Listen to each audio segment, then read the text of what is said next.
Y'all, I'm so cold. I would get something for my head. My head is cold. Hold on a second.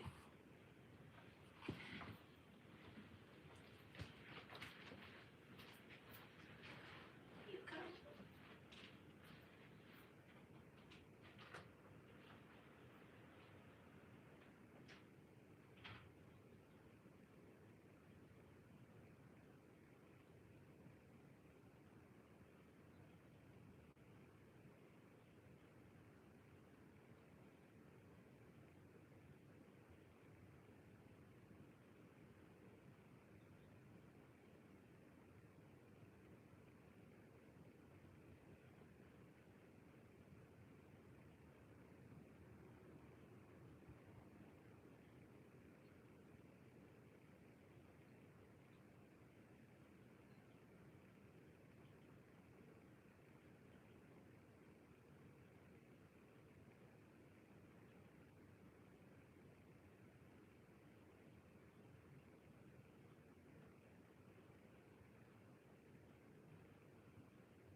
Hold on a second. My husband is so dark in there. Just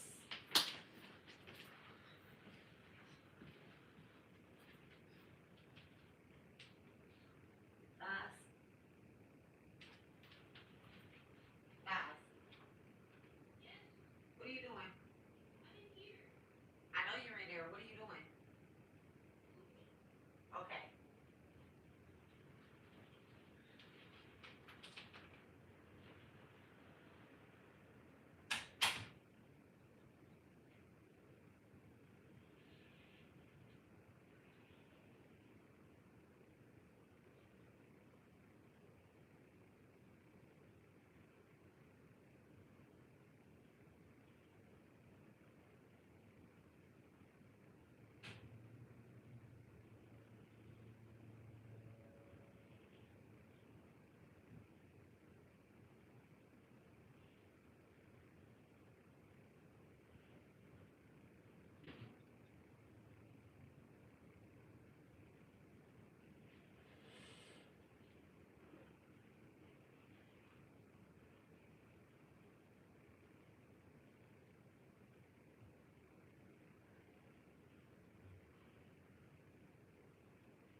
Okay, guys, hold on a second.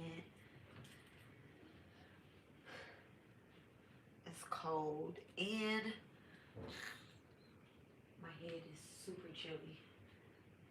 AC, you want to come sit in my lap so I can get warm? You want to sit in my lap, Ace? Y'all should see how he looking at me. He looking at me like, girl, please. Please sit down and get out my face. That's what he looking like.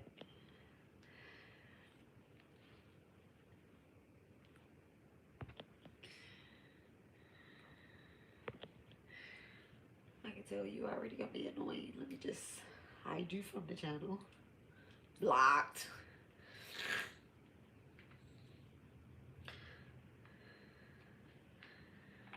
Oof.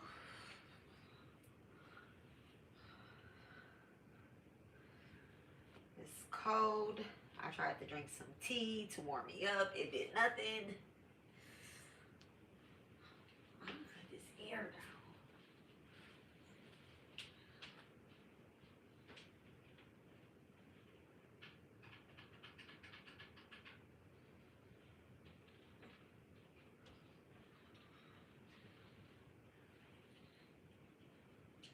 Seriously, my husband having it so cold in here. I don't know how he been surviving in Texas. Like, he will love Michigan. He's keeping. Swear this is a hospital or something. It's so cold in here. Okay. Okay. Hello. Hello. Hello. Hi, guys.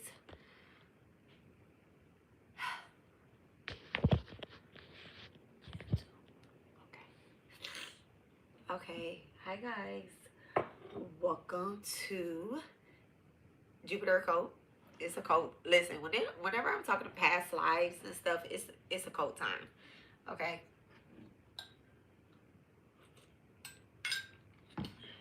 Whenever we talking about sensitive shit, then it's the healing garden. But I'm always intuitive, Mama Alexis. Okay. So we are going to do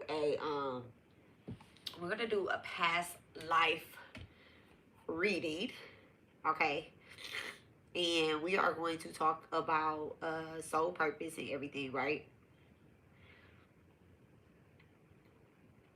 I turned my ringer off earlier. I have so many missed calls too.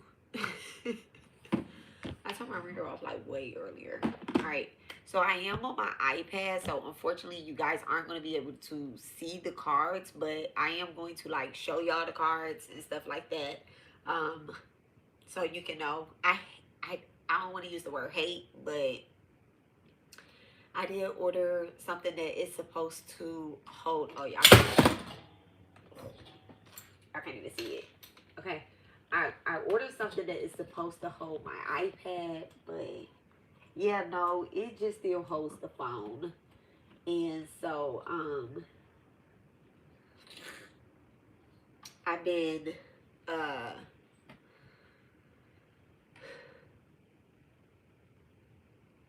you know what?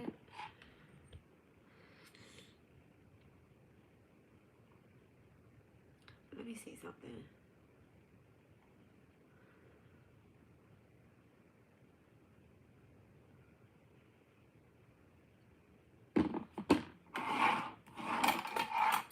All right, let's pray over the channel real quick in the energy and the collective before our dials. Look, before I pick up my dials arise. Okay, dear divine, please bless and charge us with the energy before we get started.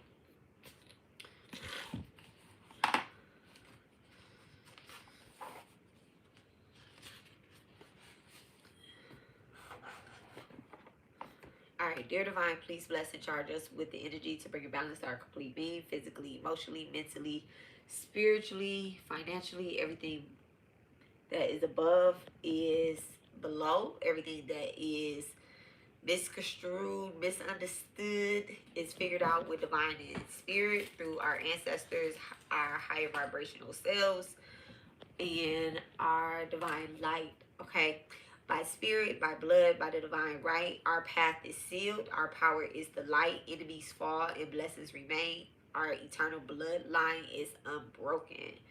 Jama Kali, Jama Durga, bow to Sri Sai. May peace be with all of us. All right, thank you so much, Mother Mirror. All right, so I am asking our high vibrational ancestors and our high vibrational selves to come through in this reading. I'm asking them to use me as a conductor in the energy.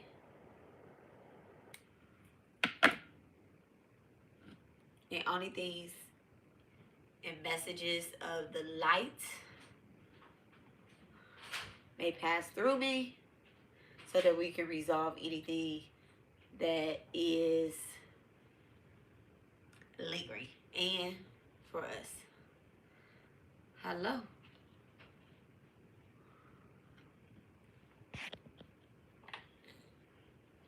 Okay.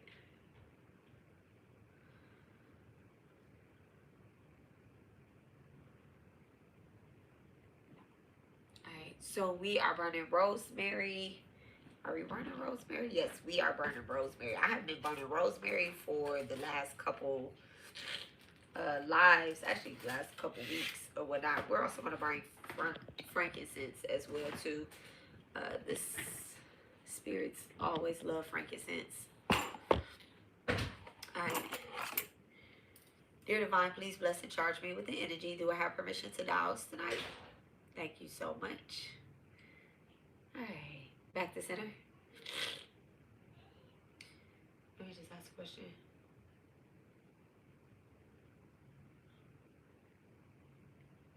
Okay. Back to center. Let me see if this works. What I'm getting ready to do. Let me see if this works. Okay. Okay. Hello, hello. Hi, Abby. Hi. Okay, guys, I thought I was going to be able to switch over to my phone so that I could put it up and you guys can see the cards, but yeah, that's not happening. So I'll just show you the cards as I am pulling them, and you know, I'm a trusted person, so just trust that they are coming the way that they're coming. All right. So I'm gonna do a little talking on Dharma. So the title of this video, is Breaking Karmic Chains, Past Life Reading for Dharma, Sacred Duty, okay, and your soul's purpose. So, Dharma, all right, your sacred duty. You guys have been hearing me say the word Dharma as opposed to karma or whatever the case is, right? Very similar, but not. AC, get out the kitchen. Get out the kitchen, Ace. Give me 1 second. Let me go close my kitchen door. So my Ace. So my cat does not get into his cat food. 1 second.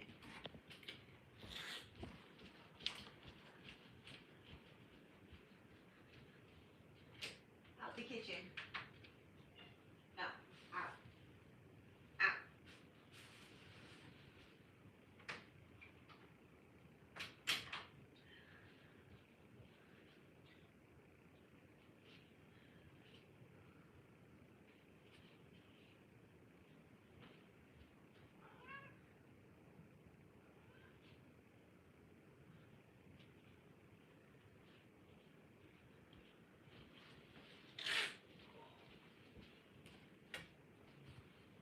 It's so weird.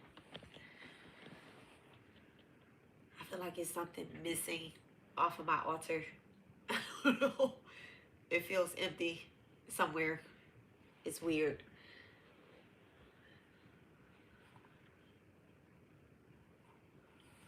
I don't know. It feels like something is missing.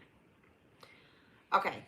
So when we are born, we have a mission that we are supposed to do. We have a job that we're supposed to do. And we come here knowing what our mission is, right? Before we pause. I want to say we come here knowing what our mission is, but we do. We know what our mission is before we ascend down on earth. Okay, reincarnation. Before we come down on earth, we kind of know what our job is. I was having a conversation today with one of the kids.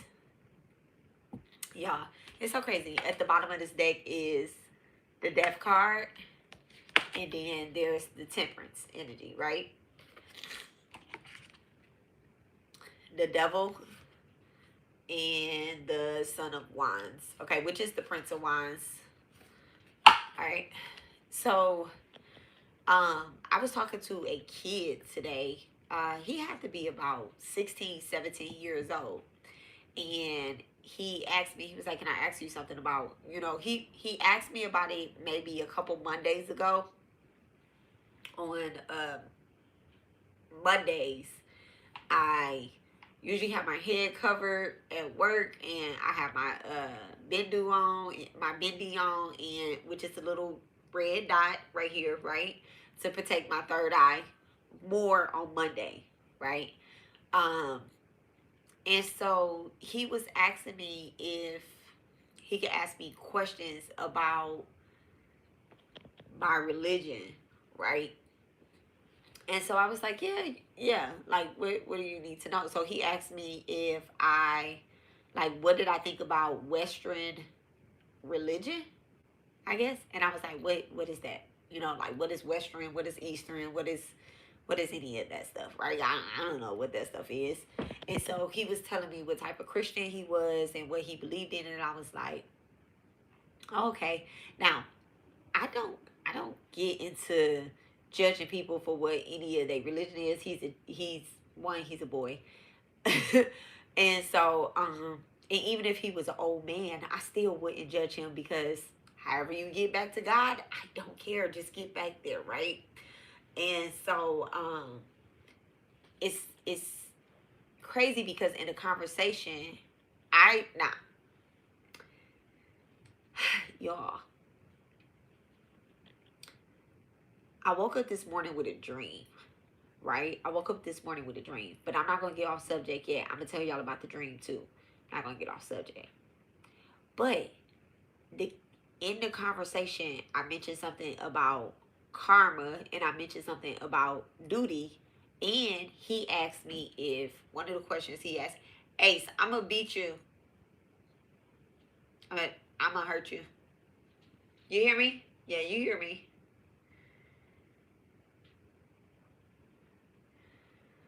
So I'm not really going to beat my cat. My cat doesn't get hit. He doesn't get shoes thrown at him or nothing. He runs around here free as a bird, okay? I'm just threatening him. But, so I had, in the midst of the conversation, I told him we all have a duty, which is our Dharma, which is what we came here to do. And so, I mentioned karma to him, and he asked me, he said, so you believe in reincarnation? I said, I absolutely do. I said, because without reincarnation, we could never clear our karma from generation to generation to generation to generation, and we cannot fulfill our duty, which is Dharma. And so he asked me about Adam and Eve. He asked me, and I don't know how the conversation flowed, but he was asking these questions, and we got to the part where, so I work at a drug and alcohol rehab, right? So we have people of all ages. We have kids, we have adults, we have old people, we got all types of people that come through here, right? And so he was telling me how he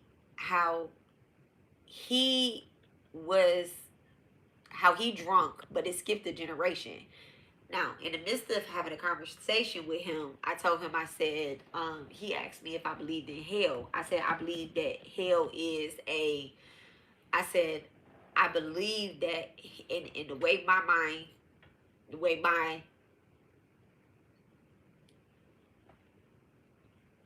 beliefs flow is that hell is a state of mind, it's a state of being. So is heaven. Okay?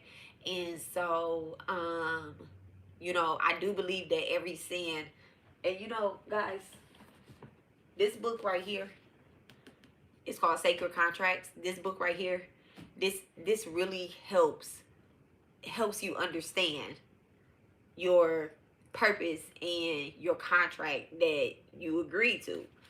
She talks about Hitler in this book and how Hitler is we're judgmental, right? Hitler is no different from a person that steals a piece of that I don't want to say that. A person that steals from a company. They steal from a company. Eventually, the company goes out of business. The company owner commits suicide. And now, somebody has caused a unaliving of somebody. It's no different. It's no different. Okay? A sin is a sin. No matter how big or small it is, you must go pay for your sin. Now, I do believe that, quote unquote, hell, there are levels to hell, right? And this isn't other spiritual teachings. All right? It's beyond the Bible. It's in other spiritual teachings that came before the Bible was written. Okay? I'm going to get into that, right? On which one is right and which one is not right. It's all about your duty. It's all about your Dharma. And which one you believe is, the way you're supposed to follow, right? And so I believe that there are purgatories. There are levels that when you commit a certain, quote unquote, sin, you have to go and pay for those, right? For however long of a time, right? So you might skip a generation. We're going back to reincarnation. You might skip a generation. And so he says, that's interesting that you say your grandfather or your great-grandfather. Because I gave him an example. I said, you may be a drinker, but your father may not be a drinker, and your father's father was a drinker, and the father before that was a drinker. So they committed some type of sin to throw them off of their Dharma duty, their sacred duty for their family, for their bloodline, right? They created some type of karma. Let me not say not Dharma. I'm sorry, guys.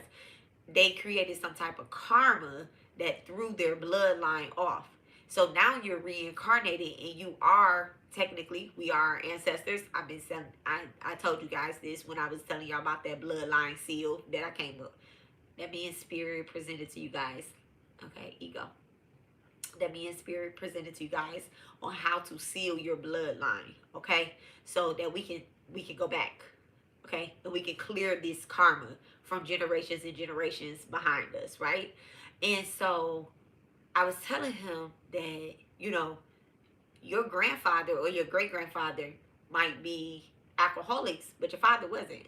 Okay? And he was like, wow, that's crazy. Now, I don't go to work and tell them I'm a psychic, I'm a medium. I don't go to work and say that. I don't say that at all outside of this here YouTube, right? I don't even tell people that I work with what my YouTube channel is or anything like that, right?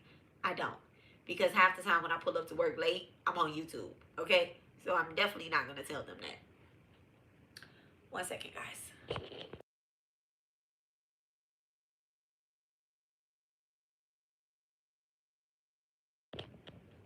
So,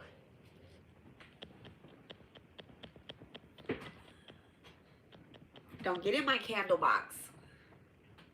Don't get in my candle box. Don't do it, Ace. Look. Look. Look. I washed your blanket. It's over there. Go over there.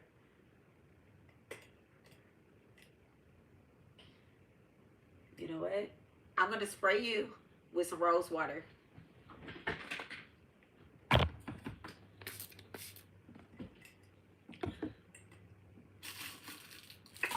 We're going to eat some peppermint. God, it's so cold in here. Like, my nose is getting stopped up. I feel like I'm in the winter time up north. I don't know why that man got it. I looked at the air. It was turned down to 54 degrees.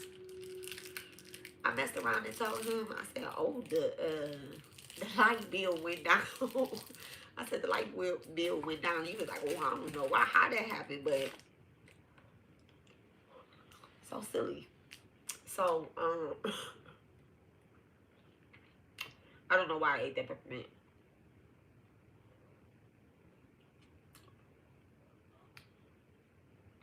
Wrong type of peppermint too. It's darn soft peppermints too. They ain't about to open up nothing. So I'm telling this boy, like, well,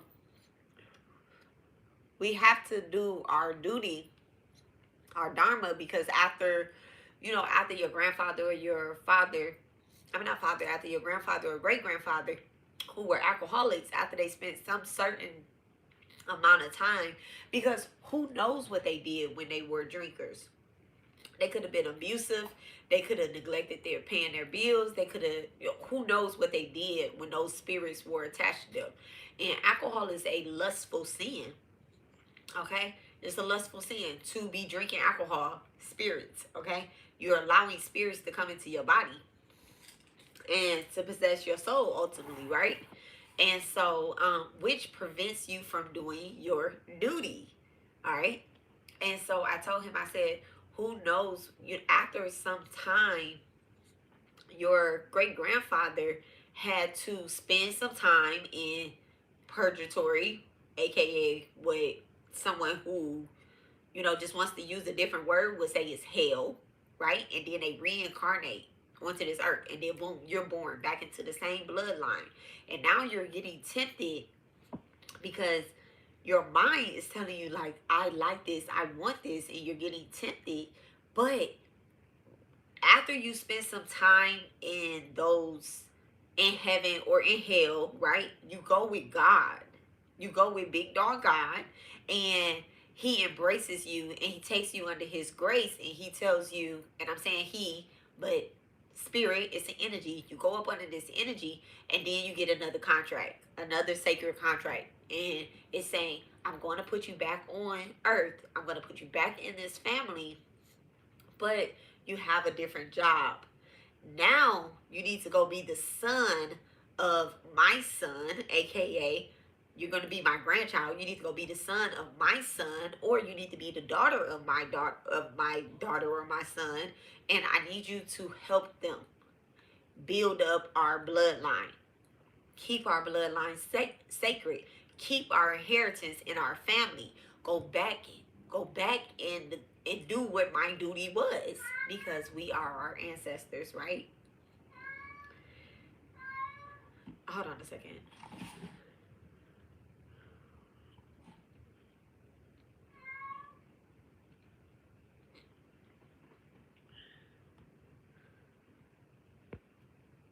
Let me tell Nas to let Ace in his room.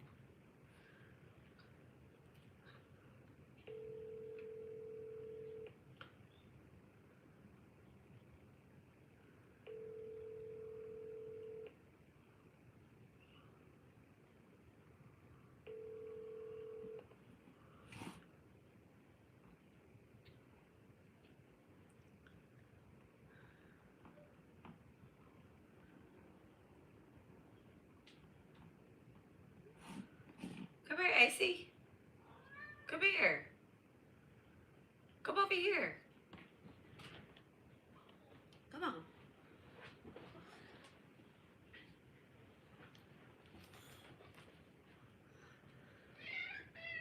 You can be up here with me. Be quiet. Yes, you can. Yes, you can. Yes, you can.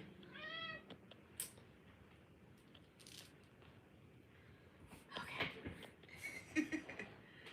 Is this chair big enough for the two of us? He's so big. Come on, get up under this. Get up under this blanket. So, let's talk about Dharma. Okay.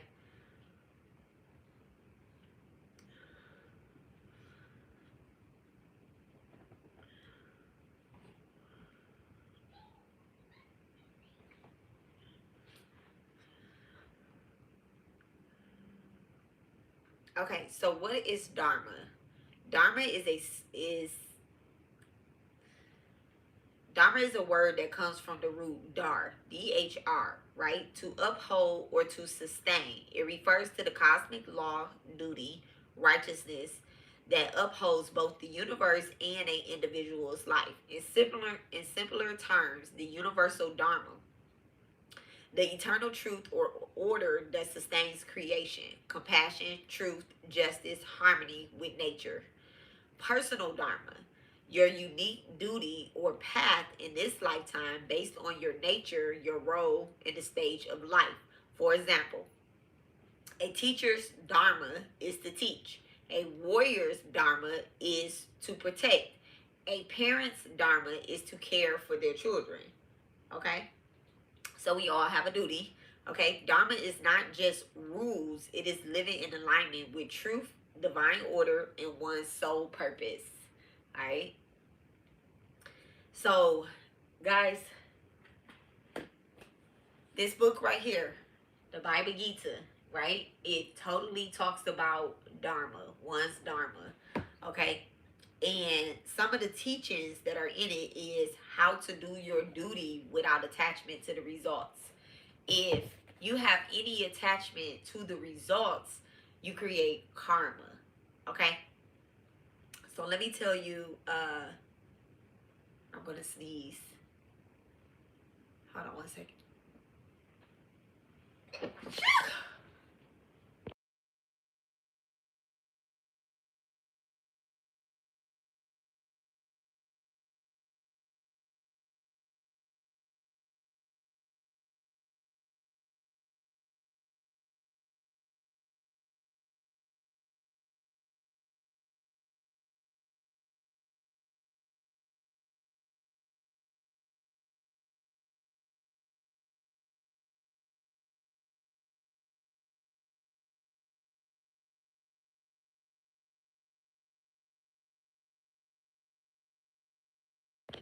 Thank you, thank you, thank you, thank you, thank you. You know what we're gonna do?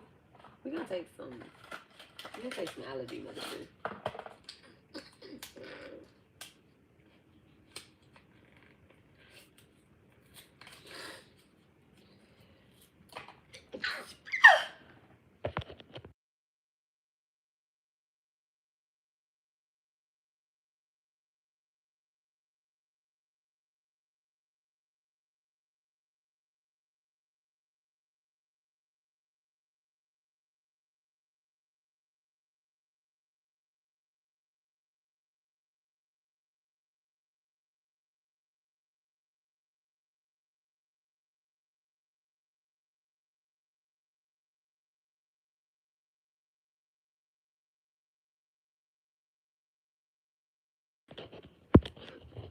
Okay.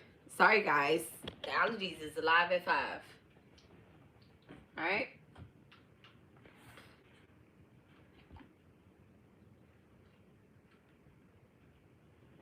And I'm gonna sneeze again.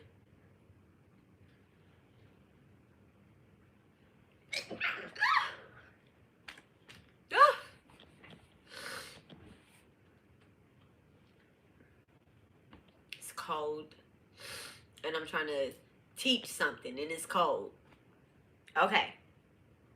So Dharma must be done selfishly as service to the divine, not for personal gain. Okay? And then it's better to do one's duty through imperfection than the duty of another well performed. Better to die in one's own duty and the duty of another is fought with fear. Even if difficult, walking your own path is more sacred than copying another's, okay? Because you have to do your own duty. Dharma is rooted in the eternal self, okay? And living Dharma means aligning action with the eternal soul, not temporary feels. Action is alignment with Dharma leads to liberation. By performing one's duty without ego, desire, or fear, the soul evolves through liberation. Okay, I thought that was very detailed for us. Hold on one second, okay?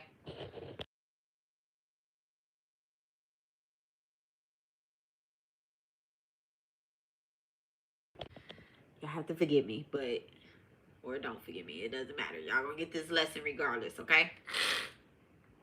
All right.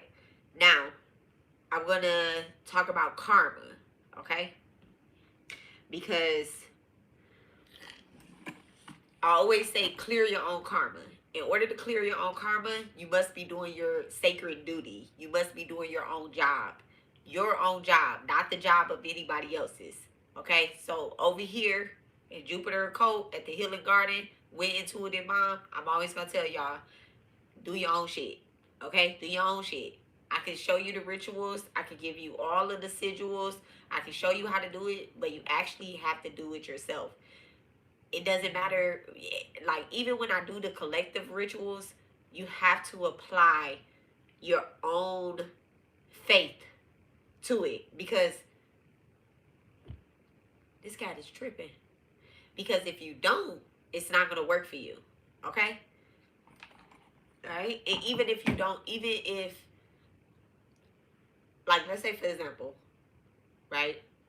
For example, I can do an ancestral burn, right? I can do an ancestral burn. I burn ancestor money for y'all all the time. We come on here, even after this, I'm gonna go burn some ancestor money for y'all, right?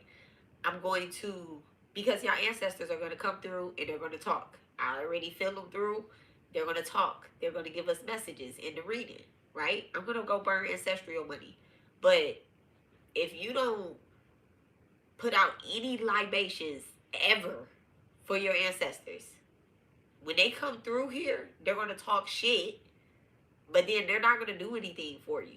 You can say whatever you want, like, oh yeah, my ancestors is this, my ancestors is that, but the only time you connect with them is when you're connected with Intuitive Mom. That's not it. Or when you're connected with any other reader that's online.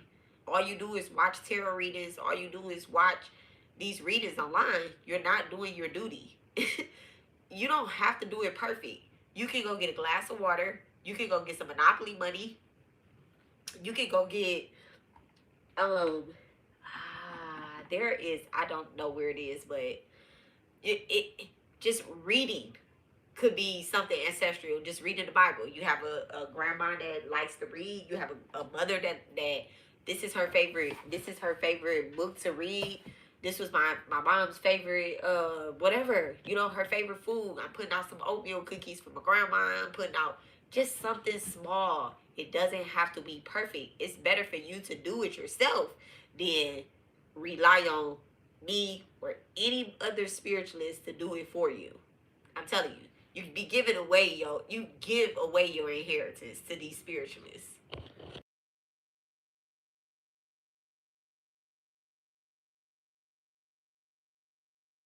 Okay? When you do that. Alright, so what is karma? Alright? Now, karma is a word that we hear so much. People be like, you're going to get karma, you're going to get karma. Or they be like, this person is karmic, or that person is karmic. Guess what? We're all karmic. We're all karmic. It's neither good or it's bad. Okay? All of that. You're going to get karma, or I don't believe in karma, or I believe in karma, or whatever the case is. Let's break this word karma down, okay? The word karma means action, deed, or work. Action, deed, or work. It refers to the law of cause and effect. Every thought, word, action plants a seed that brings a result in this life or another. In this life or another. In this life or another. Just because the karma haven't caught up to such and such, don't mean that when they reincarnate, remember I was saying about the boy and his grandfather and all of that stuff. I don't want to say not knowing, because remember we talked about this the other day. My sister asked me if I read people in every room that I'm in. I said I read everybody in every room that I'm in. If I walk in the room, I read them. But I don't say anything until they ask me about it or they say something. Then I'm going to tell them, right? And I'm not going to say, hey, I'm reading you. Then I'm just going to give them the information as Spirit tells me that they can receive it. Okay? Everybody can't handle what I say, apparently. Okay? So the word karma means action, deed, or work. Karma is not a punishment or a reward. Karma is not a punishment or a reward. It is a natural unfolding of consequences. You do right, you get right. You do wrong, you get wrong. Natural unfolding, okay? Just as planting a mango seed gives mango fruit, planting anger or deceit will bring suffering, and planting compassion or truth brings harmony. Karma is both personal and collective. You inherit results of your own past actions, and sometimes the ripple of family, society, and ancestral actions. Okay? So it says, let me read that part again. You inherit results of your own past actions, and sometimes the ripple of family, society, ancestral actions. Okay, again, we are our ancestors. Um, this past life reading, you guys are gonna see, and I'm not gonna spend too much more time talking, but just a little bit more. You guys are gonna see some of the things that play out because I feel like it's playing out. Okay, and the ripple of our family doing certain things in a past life, and how we're born back into that same family.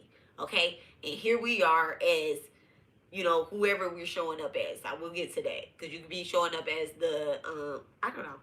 All right. Types of karma. So you have accumulated karma from all past lives.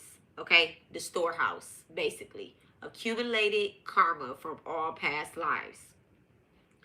A portion of karma,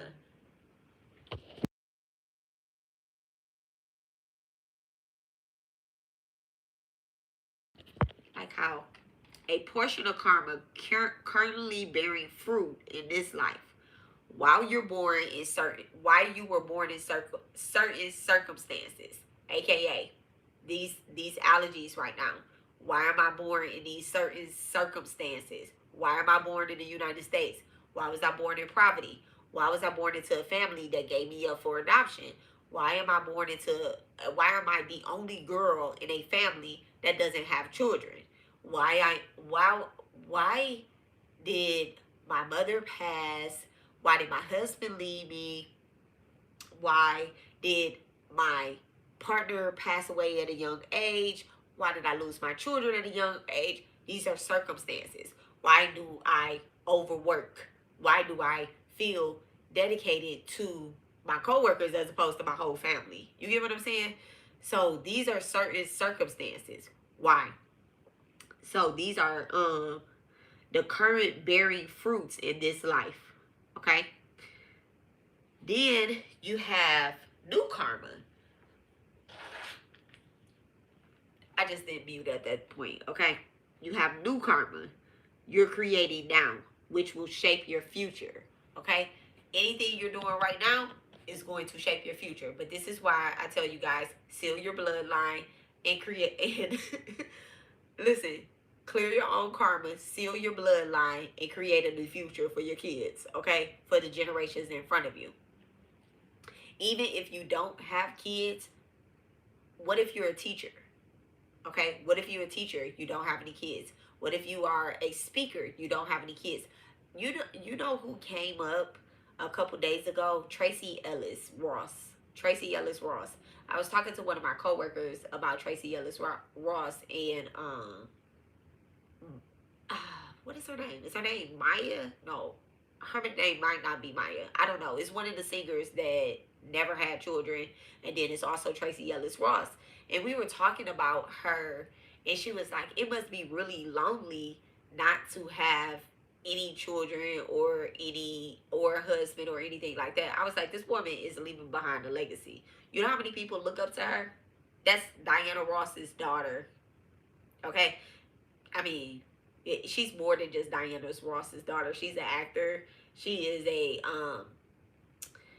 she's someone that young girls look up to, like young and old girls. Look, because I'm an old girl, and I've been watching her for a very long time. She was a model. She travels the world, and I just seen this video talking about her placements. I can't tell y'all what her placements is, but I was just so intrigued on how she's so private, but yet she's so out there.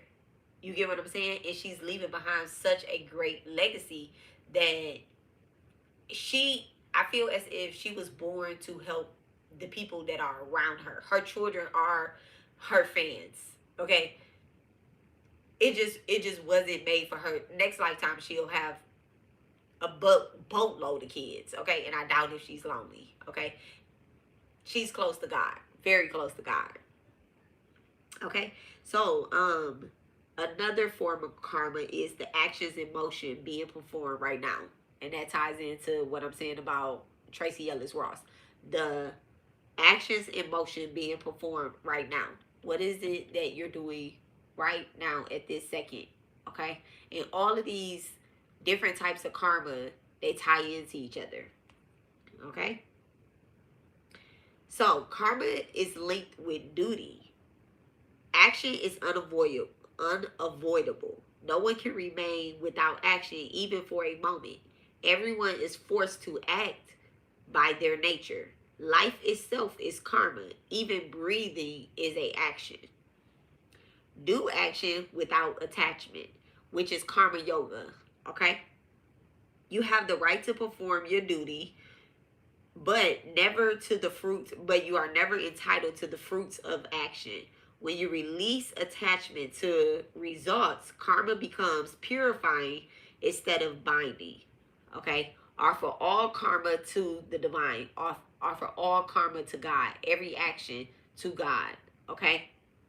Whatever you do, whatever you eat, whatever you offer, give away, whatever you perform, whatever duty you perform, do that as a offering to divine. Karma done as devotion liberates you. Right action aligns with Dharma, sacred duty. According to the truth, without selfishness or greed, create harmony and frees you from karmic bondages. Okay? So, let's get into the reading.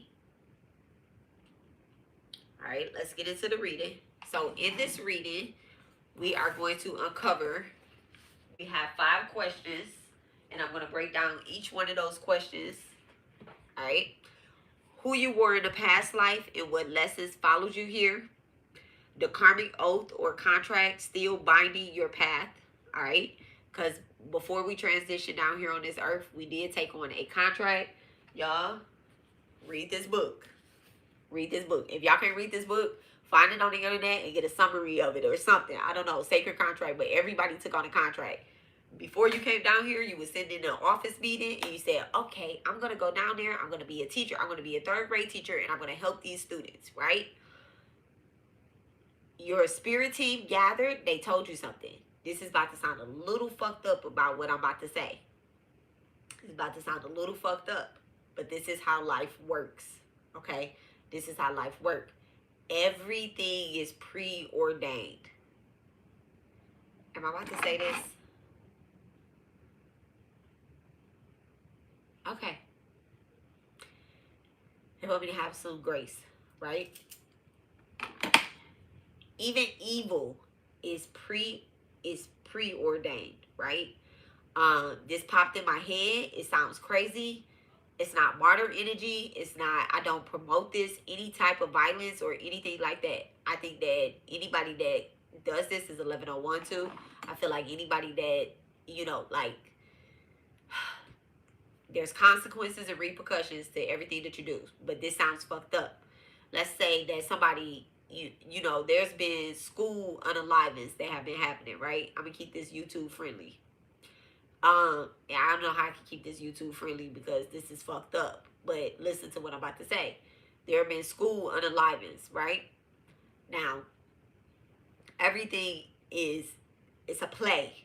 The life is a play, all right? So there was somebody that said the soul contract. I'm gonna be a such and such school teacher, a 3rd grade school teacher, right?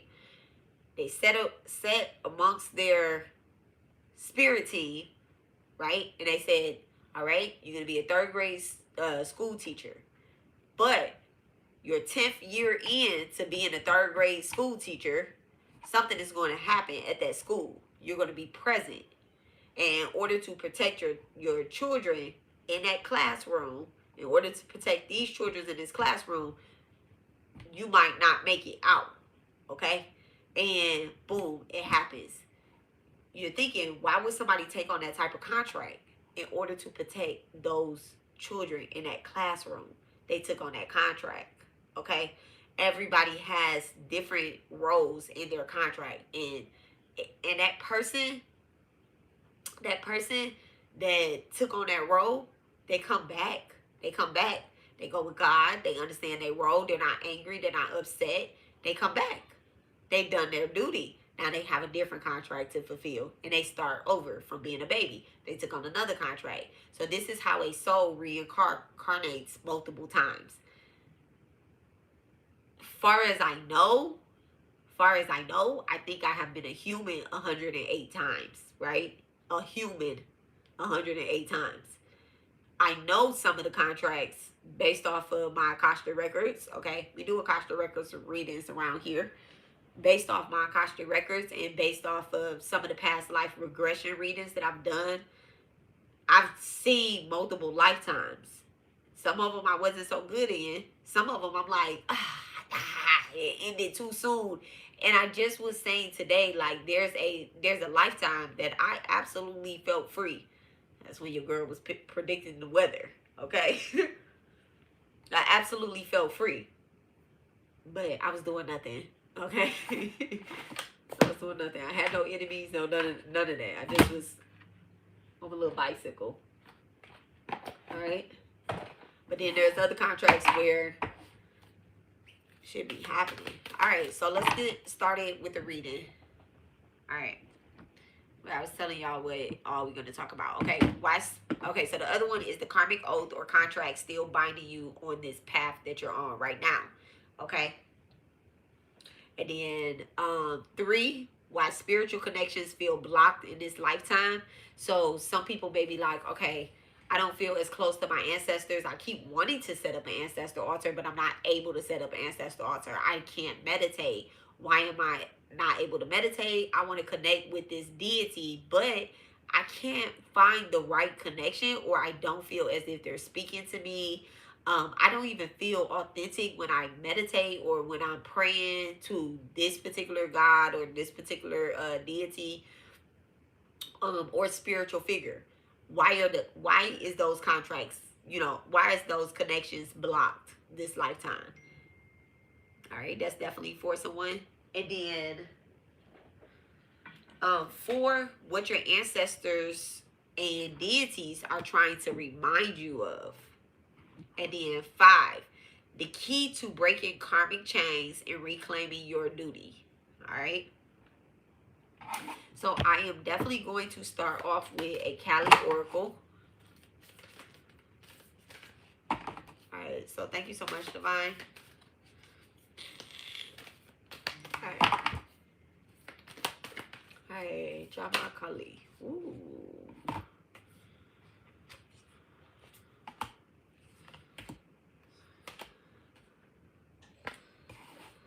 So Kundalini Shakti. Definitely a rising energy. The number is 10. So definitely ancestral connection. Capricorn Aries energy.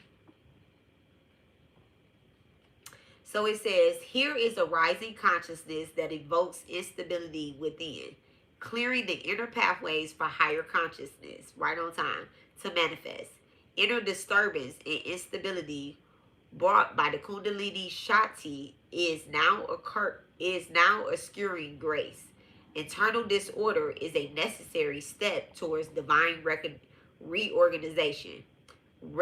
Reassure your heart that no matter what may appear to be, at a spiritual level, all is well. So even here, whatever duty that you've been doing, whatever your actions and your karma has been, at a spiritual level, all is well. Okay? Dang, that's deep. Outworn energy is being processed and broken apart. From the ashes of your inner fire, you shall emerge anew. Let what needs to happen, happen. All right? So,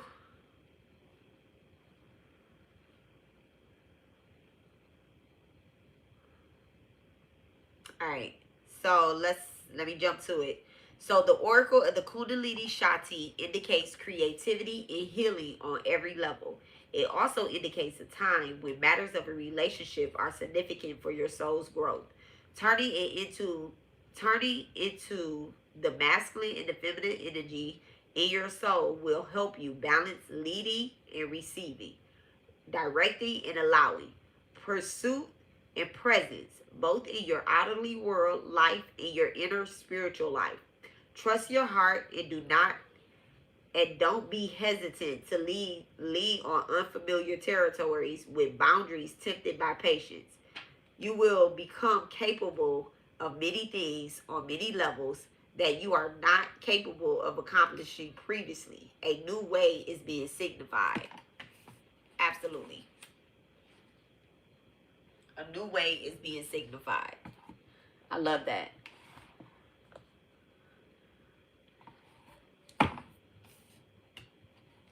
So, all right, let's put those there.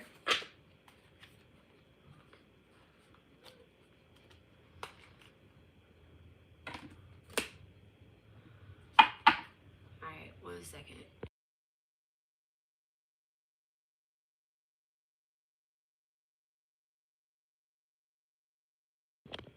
All right, so let's see who you were in a past life. Thank you so much, Divine. Can you please show us who the collective was in a past life? Definitely was not an influencer. You were more private than public. You were in your soul's purpose, your destiny. I have to sneeze.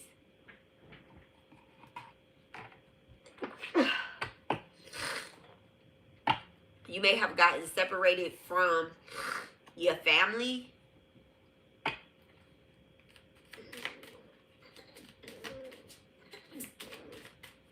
Doing something with your career. Okay, and it says unworthy.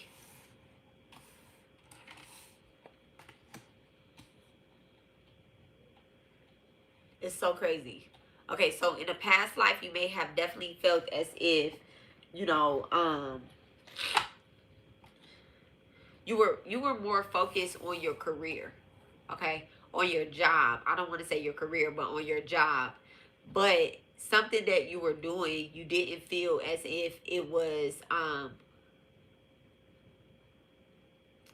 you didn't feel as if you were creating something that would influence a collective or anything like that, right? So you have unworthy, destiny, and then influencer, right? Um,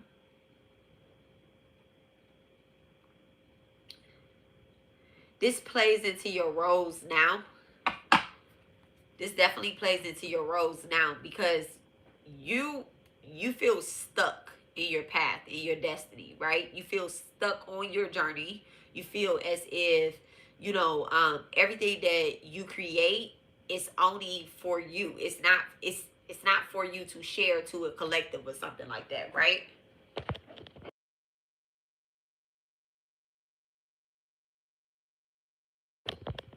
And that's definitely what's keeping you stuck where you are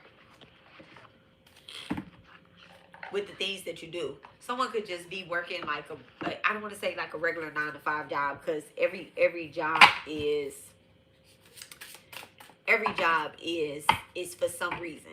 Okay, it's us doing our work, but you definitely feel as if the jobs or the careers that you get into, they're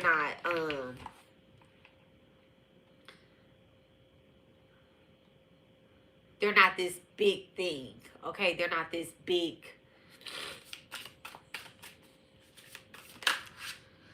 Look at that, the Queen of Swords in reverse.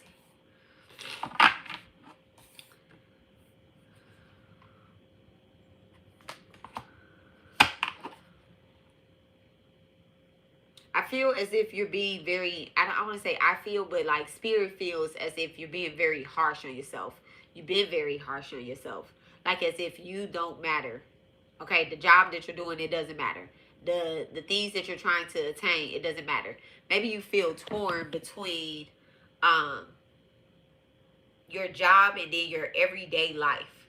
It's almost as if you keep them separate. I don't know why I'm picking up on someone who separates their job, that they actually, this is a physical job. My ears are ringing. This is a physical job that you go to. Like you separate that from your spiritual work. So you don't think that they're tied to each other, but spirit is saying that they are absolutely tied to each other. The Knight of Cups.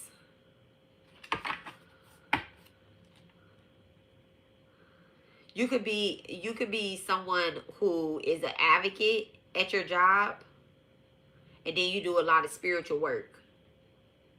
Okay, you're someone that speaks out or speaks up for people at your job. Okay, with the Queen of Swords in reverse, and then the Knight of Cups.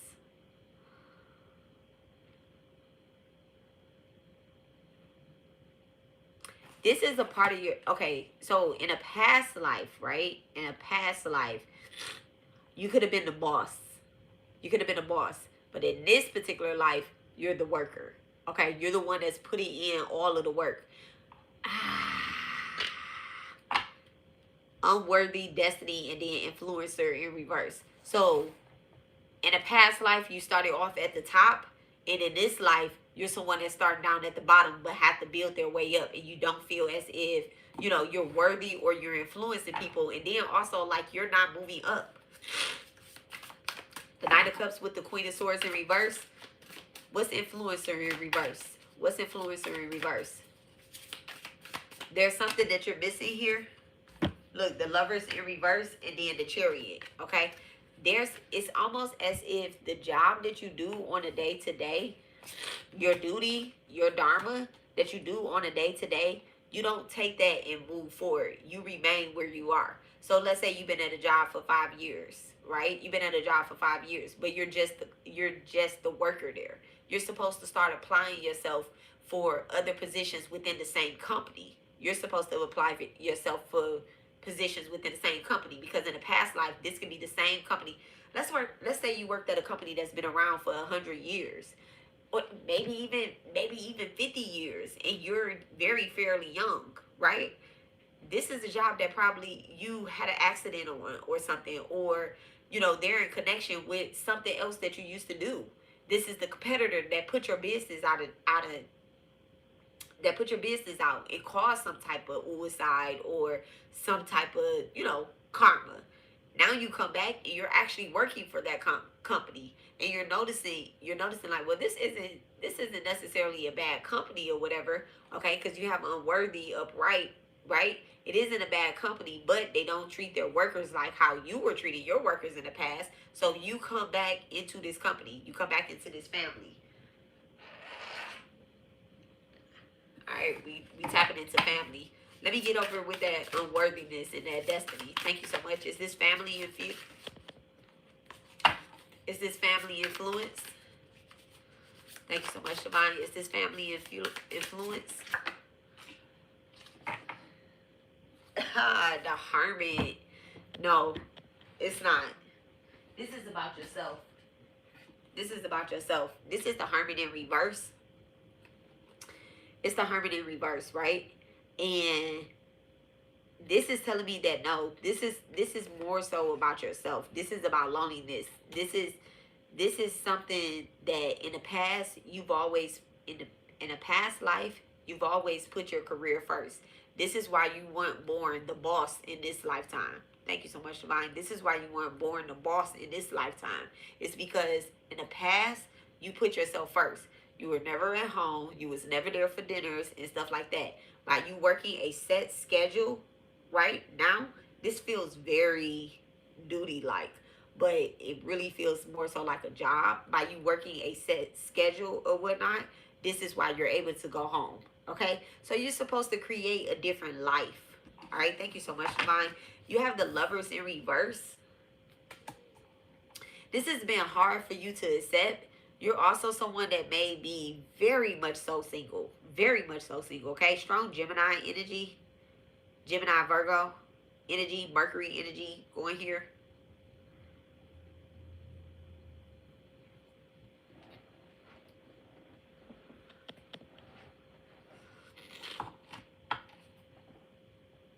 You've you've had a lot of opportunities to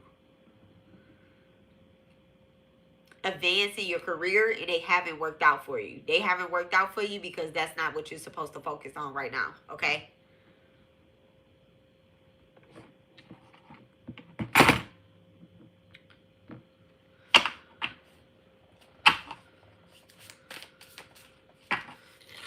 All right. So what's the karmic oath or the contract still binding your path? What is the karmic oath or contract still binding the collective's path? Ooh. Ooh. Envy, debt, independent in reverse. Okay. Envy. Focusing on what others have is draining your energy. Dependent. You can't fully come into your power if you rely on others for financial support. And then debt. You are in the driver's seat with your debt and has your debt taken over and placed you in shackles. Okay. This is karmic debt. This is anger. So we talked about karma, right?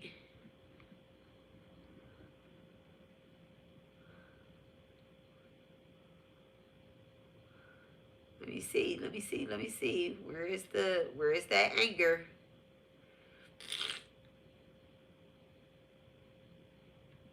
It said planting a mango seed gives mango fruit. Planting anger or deceit will bring suffering. So you definitely suffered.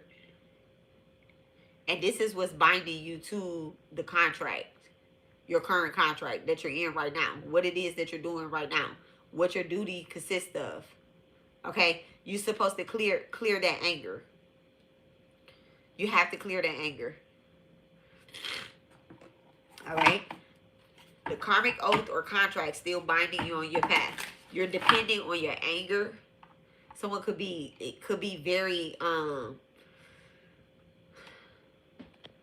upset. Gotta clear that. Gotta clear those contracts. Clear those debts. How do you do that? You meditate. Give it over to God. All right. What's envy? Thank you so much. How's these contracts still binding us with envy? How are these contracts still binding the collective with envy? The Six of Cups. You feel as if something should have been given to you and it wasn't given to you. The Seven of Wands. You may feel as if there's a collective coming up against you. You know, what I'm getting here is with this envy, you feel as if you should have been, you're supposed to be some type of influencer. Your destiny. You know, you feel as if someone else is unworthy of what it is that they have. It's almost as if you're jealous and you're comparing yourself. You did this shit in the past life. So when you come back and you're reborn with these same people, you're still jealous of them. You're still upset with them. You're still trying to be an influencer. And Spirit is telling you, like, this is not your path. You're just going to repeat this and you're going to come back. I come across a lot of people like that, right? And then dependent. You can't fully come into your power if you rely on others for support. You're literally relying on somebody to piss you the fuck off so that you can stay where you're at. But instead, like, when you meet these people and they're nice to you, or, you know, or they give you an opportunity, they give you a job, they hire you, right? Or they work with you, or I don't know. That's a part for you to clear your debt. Okay. What is the karmic contract with debt? What is the karmic contract with debt? Someone feels as if they constantly have to defend themselves or whatever the case is. Let me see what the Seven of Wands is with depending. What's Seven of Wands? What's the Seven of Wands? The Ten of Pentacles. This is what's blocking your Ten of Pentacles energy. Okay? This is what's blocking your Ten of Pentacles energy. You may feel as if someone has stolen your inheritance, but that's not the case. That's not the case. Your legacy can't come all together until, you know, you took on this contract because you said that you can handle it this lifetime. You said, okay, you know what? I understand. From a higher perspective, I asked our higher vibrational selves, our higher selves, to come in and give us this message. And the message is, you said you can handle this. You said that you could come down here and you understand that you're not supposed to be doing this and you're not supposed to be doing that. You understand that you're supposed to go and be a actual school teacher as opposed to a online teacher. You understand that you are supposed to be a worker somewhere, you know, like whatever your duty is, you know, I don't know, a janitor. Janitors are the most important people that's at the hospital. A postal worker. These may seem like little insignificant jobs, but you are literally putting a smile on somebody's face. Okay? How many people smile when they walk in a good smelling bathroom at a hospital? I know I do. I know that I do. I'm like, thank God it don't stink in here.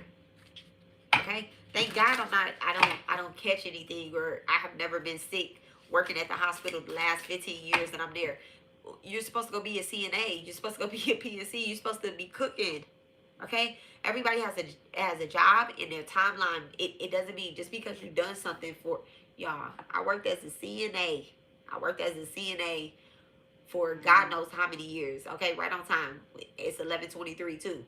For God knows how many years. The minute that they said we cannot stop, we can't wear a mask, when the Rona was rolling, they was like, y'all can't wear a mask. And I remember it was like February, right? And they kept saying it, but I kept wearing my mask. I even had like some special masks made. April 1st, they was like, Alexis, you cannot go into the rooms with your mask on. I said, okay. I walked into the nurse manager office and I was like, hey, I'm a just not come back. Like, I'm sorry to leave y'all like this, but I'm not going to come to work without my mask on. I have a child who has asthma. I have a child that is prone to pneumonia. Absolutely not. I'm not going to come here with that. And I quit. And what did I do? I went to go take care of my kids. I did homeschool for my kids. Oh, the kids can't go to school? We do a neighborhood school. Okay? Okay. After that, I was like, what do I love to do? What is it that I love to do? I love to cook. I'm going to go cook. That's what I'm going to do. I love being of service to people. Okay? That's what I'm going to do. So your duty, it changes. How many deaths and rebirths do you have to go in? Okay? And so this right here, this Ten of Pentacles, you trying to protect some type of territory that you think that you have some type of influence over. Okay? And this is why, like, a lot of spiritualists that are online, they feel as if they look at some of the other influencers that are on here and they're like, okay, well, I'm only supposed to be doing tarot readings. I should be doing this. I should be making money. They're stealing my this. They're stealing my that. Or these people is taking my customers. No, none of y'all belong to us. Y'all belong to yourselves. We're here to give some type of healing and do whatever else that we be doing. Okay? None of y'all actually belong to us. Our collective is not really our collective. It's our family for however long y'all are family. But y'all have a job. We have a job. Okay? All right. What's this karmic debt that is still binding us to our path? What is this karmic debt that's still binding us to our path? The high priestess in reverse. Just because you was a high priestess in the past life don't mean you're a high priestess this lifetime. Bam. Sorry.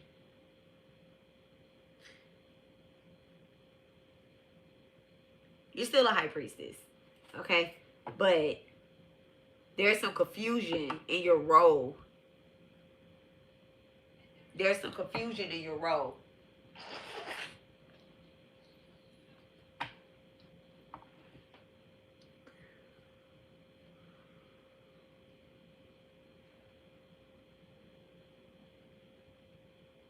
There's some missing.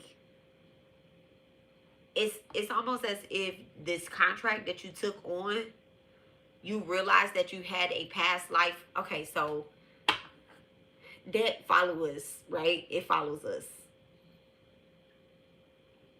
You owe something in the past life, and you said, okay, I'm going to be reincarnated in 1980, right? I'm just throwing a year out there. I'm going to reincarnate in 1980. I'm going to come here. I'm going to do that, and I'm going to return to my high priest status, right? I'm going to return to where I am in an order. Okay, when I'm saying an order, I mean like a group or a, you know, you sit on, I don't know, uh, um, I'm seeing a group of divine beings, but it's almost as if it looks very old. Oh, it looks very old. Judges, but not necessary judges. I don't know. A panel. It's looking like a panel or something. That's what I'm seeing. There's a group of you guys, and you knew you had to clear something. You knew you had to clear this debt.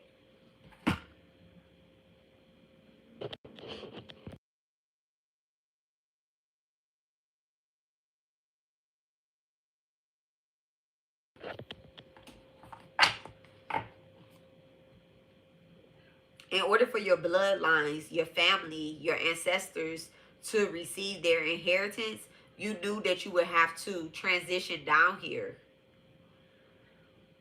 But it's almost as if you forgot your role with the dead. You forgot. Fourth house is being activated. Someone has Pisces, Cancer, Scorpio in the fourth house. Thank you so much, Divine.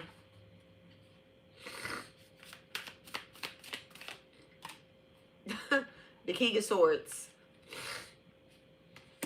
The King of Swords with his debt, the reason, authority, discipline. You feel as you're too, now that you're down here, now that you incarnated down here, you feel as if you're too, damn, like you're too good to do something.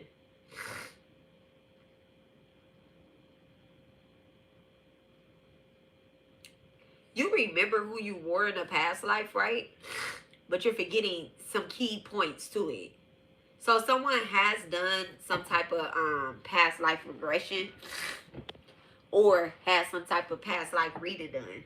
And you know, when we do past life readings, we don't get every past life. We ask spirit to give us the most relevant past life.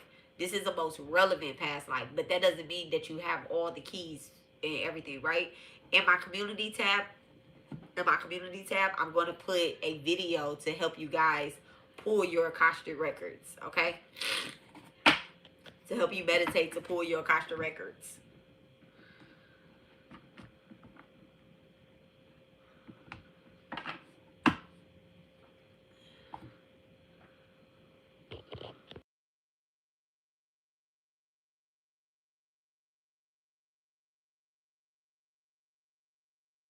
I'm telling you, I just want to cut the heat on.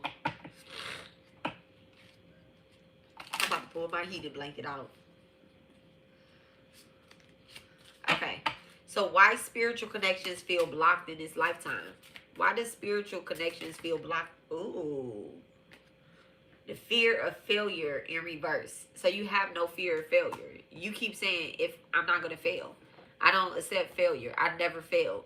It's almost as if you're in denial about failing. You're failing your spiritual mission. And you battle anybody that tell you that you're failing your current spiritual mission. And I'm sorry, sometimes we fail. Sometimes it doesn't work out like how we want it to work out. It's almost as if, you know, when you were younger, maybe you got low grades on your report card and you worked very hard or something. Oh, I just had a click to something. Someone may have committed some type of unalignment of themselves in a past life. And then you come back and you have the same problem this lifetime. And you're saying, like, I'm not going to ever do that again. Oh, this is giving the...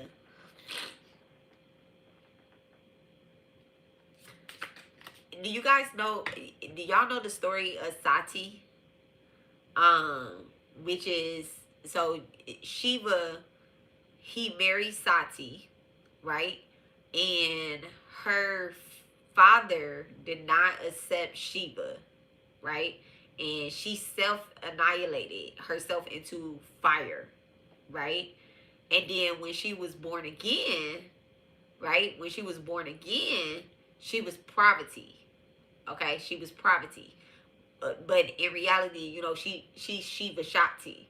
She was born again as poverty, and she tells him one day, she says, I'm not gonna do that again.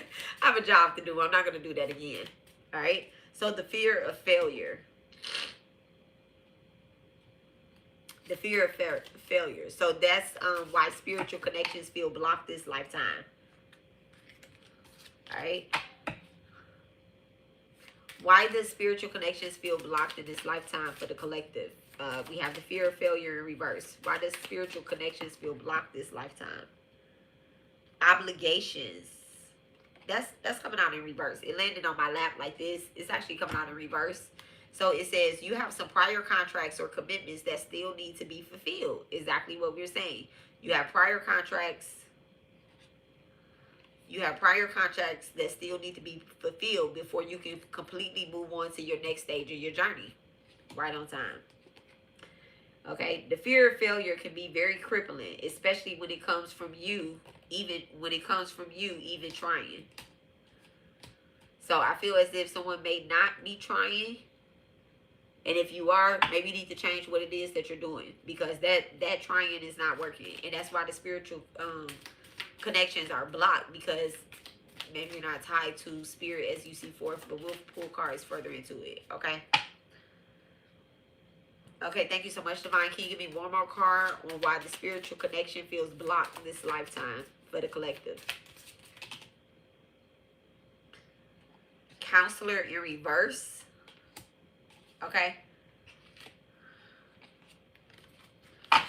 Counselor in reverse. So all of these are in reverse, which shows blocked energy anyway. Okay. So counselor in reverse. It says your compassionate nature makes you a good listener, and your advice is sought after, and your opinions is valuable commodity. You don't give people good advice. That energy is blocked. Okay, you don't give people good advice, and you don't take good advice. Someone may have advised you to do something that will help you clear your path. It could be a spiritual teacher, it could be a spiritual guide, but there's something that, you know, you're like, I don't want to take this person's advice. Maybe it's someone that you don't even like. All right. What is the fear of failure? How is the fear of failure blocking us?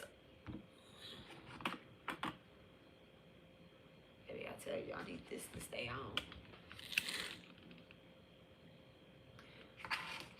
on. Okay. I'll put these cards here. They don't fall off the table. I'm trying to be right there. Okay. So why does spiritual connections feel blocked this lifetime with the fear of failure? Why does spiritual connections feel blocked this lifetime with the fear of failure? Okay, we're going to take them up like that. The Eight of Cups, stagnation. Always accepting less.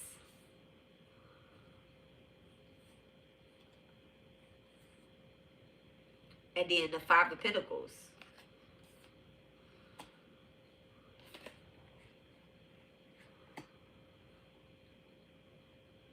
So you let your emotions basically control you.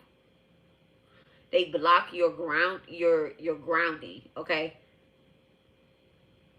Changing jobs, being fired, not giving your all, being lazy, okay?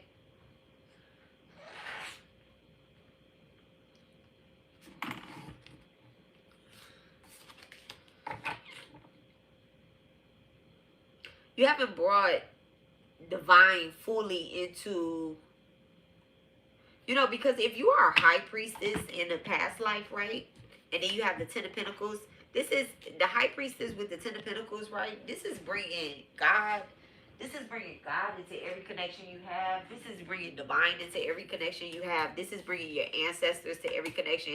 And when I say every connection, I'm also talking about your job. Remember from the beginning, I said it's almost as if your spiritual job and your physical job, they're separated, right?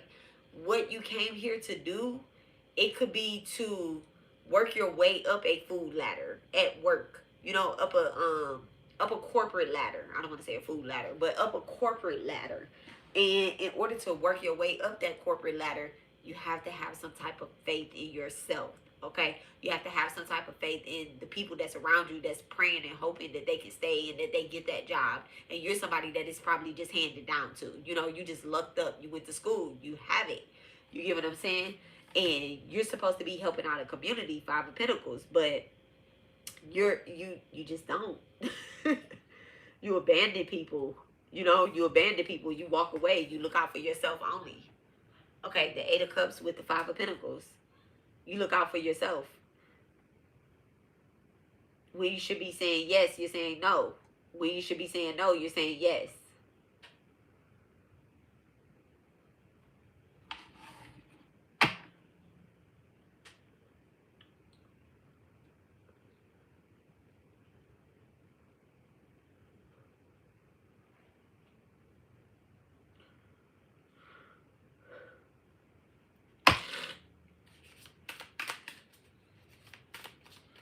Someone could be very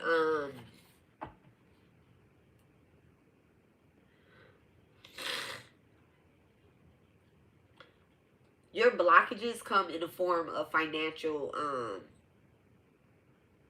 debt.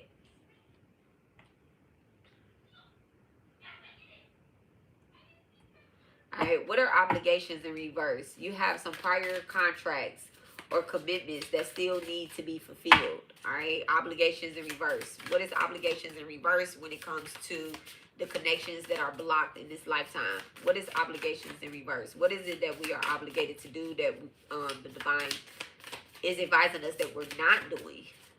What is it that we were obligated to do? The Temperance, find some type of balance, okay?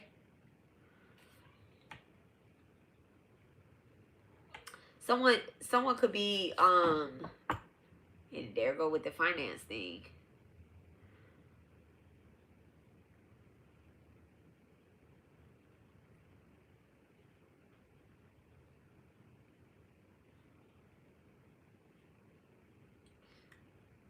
Someone may not pay their bills on time.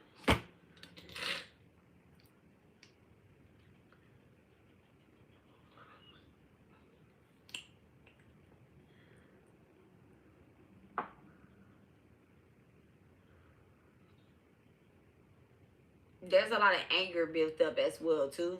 With obligations, a lot of anger built up. Someone could be very upset with the people that's around them, but it's not their fault. It's because they're applying themselves. So let's just say that you've been at a job for 4 years, somebody been at the job for 2, and this person is like moving up in a company or something like that, right? You're not applying yourself. The Nine of Wands and Spirit may have been advising you to a strong Sagittarius energy too. Have a Sagittarius sun, moon, or rising. Spirit has been advising you to move companies or do something else career-wise.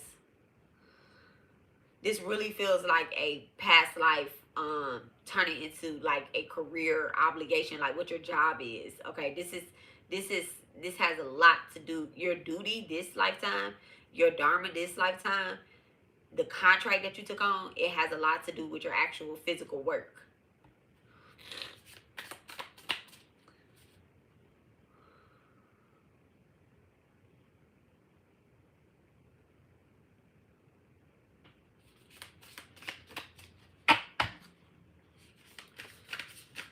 Like spiritually, man, if you apply yourself spiritually, if you apply yourself physical as you do spiritually, like I'm seeing somebody may be putting in the work, or they've done a lot of past life. Like in your past life, you were very, very spiritual. You know, very, very spiritual. You done a lot of praying. You feel very called to like sacred teachings or like spiritual teachings this lifetime, right? Strong Sagittarius energy. But like the way you apply yourself and the physical. It's almost as if you keep these two separate. I don't like that energy. What's counselor in reverse? You know, someone told me before, they was like, everything is spiritual. I was like, what? Everything is absolutely spiritual. Everything is spiritual. Everything is spiritual.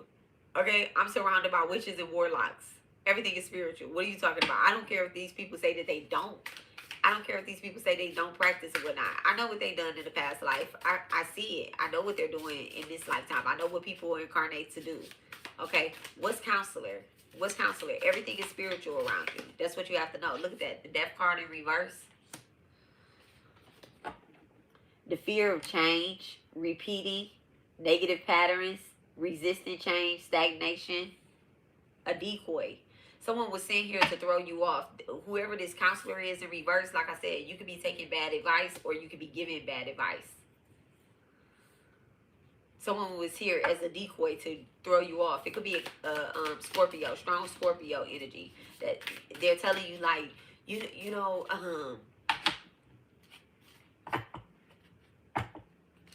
that job doesn't appreciate you. You shouldn't be doing this. You shouldn't be doing that. Scorpios are always worried about other people's money. Alright? What's death in reverse? I told y'all, cars fall on the floor, they somebody else in the energy. This is a page of wands. Okay? This is a page of wands right here. This is somebody that's gossipy. This is somebody that's gossipy.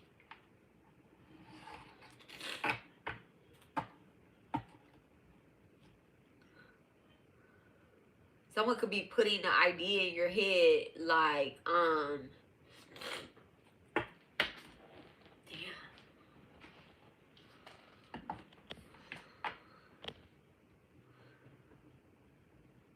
Let me get that counselor with the page of wands. This is somebody that's gossipy though. I'm not liking that energy right here. I don't want to say I don't like that energy, but you know, they have a lot of action, but their words not matching their actions. Look at that, the Nine of Pentacles in reverse. I knew it. Their words are not matching their actions. They're giving you bad advice, but they don't have anything for you. They don't have anything to offer you. Okay? You know what your job is. You know what your job is. It's definitely not this, the Queen, I mean, not the Queen of Pentacles. The Nine of Pentacles has been coming up in reverse in a lot of readings that I've been pulling too. Living beyond means, material, inability, being guarded, reckless spending. So this is someone that's not advising you to save, to invest into yourself. You said this lifetime you was going to work a little bit, you was going to save some money, and you was going to build you a company. Same type of company you had before, but you decided you were going to start from the ground up because maybe something was given to you in the past life. With this Ten of Pentacles, maybe something was given to you in the past life. But with the High Priestess in reverse, you're saying that you're going to build it. Okay? Because now you know what the ins and outs is. You know what the secrets is to have something a little bit more successful and also a little bit more spiritual. A little bit more tangible, spiritually tangible.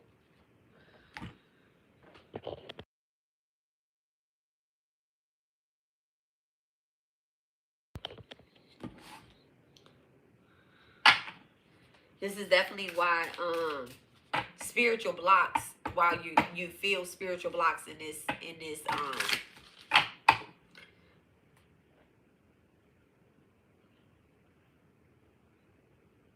lifetime. What's the obligations in reverse with the Nine of Pentacles? What's the obligation in reverse with the Nine of Pentacles? Thank you so much, Divine. The Nine of Swords. So you came here to learn. You came here to learn.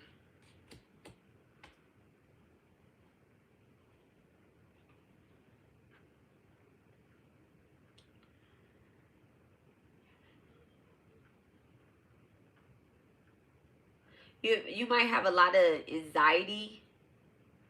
Okay, because we did have fear of failure with obligations. You might have a lot of anxiety, but your anxiety stems like your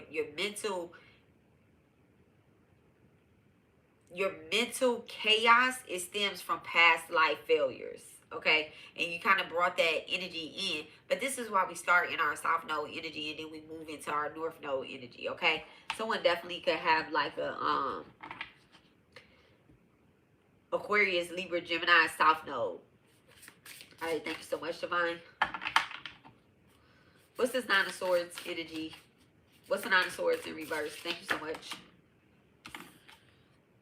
The Knight of Swords.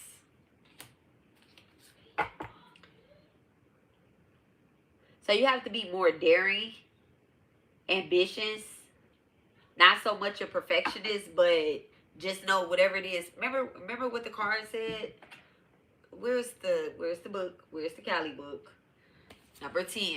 I told y'all 10th house is being activated, right? Remember what it said? This was the last line. I think it was the last line, but let's read it again.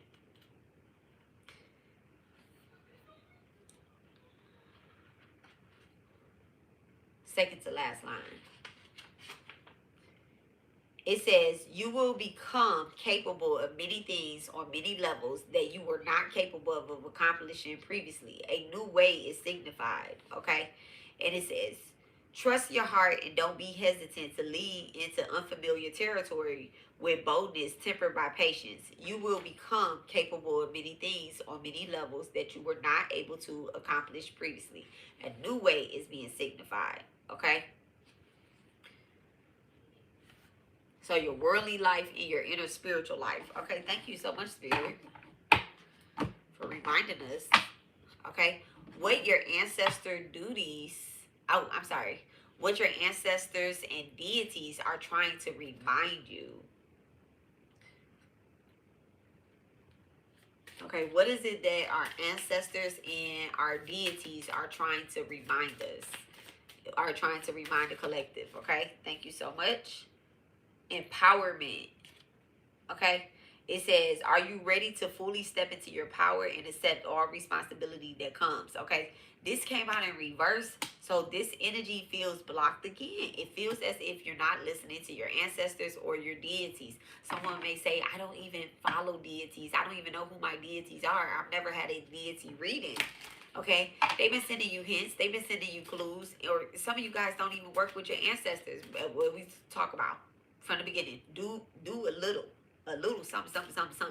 Set a glass of water outside and say, this is for my ancestors. Light a little incense and say, this is for my ancestors, okay? And just walk with me, okay? Guide me. What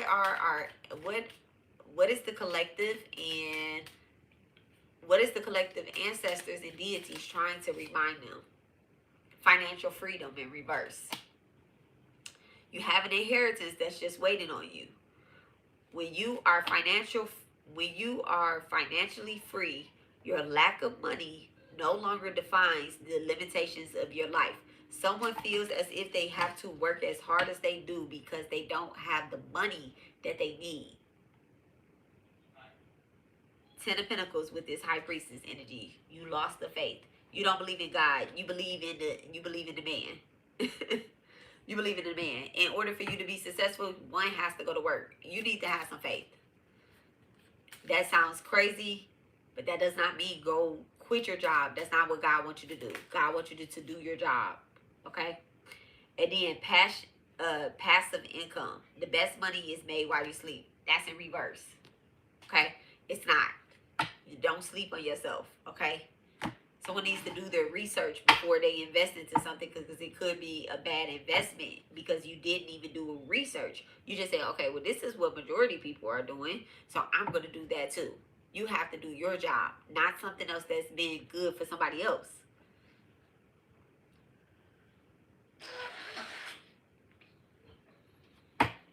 What is the energy of this empowerment?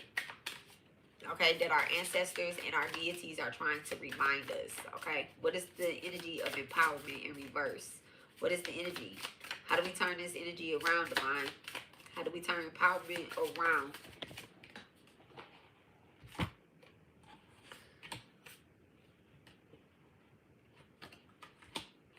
Two of Cups in reverse. Two of Cups in reverse. You may need to separate from some people. There could be someone on your path giving you a bad advice, bad counsel. Okay, bad communication, withdrawal. There's people that's keeping you hindered and stuck in cycles. They're doing their job. They're the anti-energy. Okay? These people don't want you to have financial freedom. They don't want you to have balance.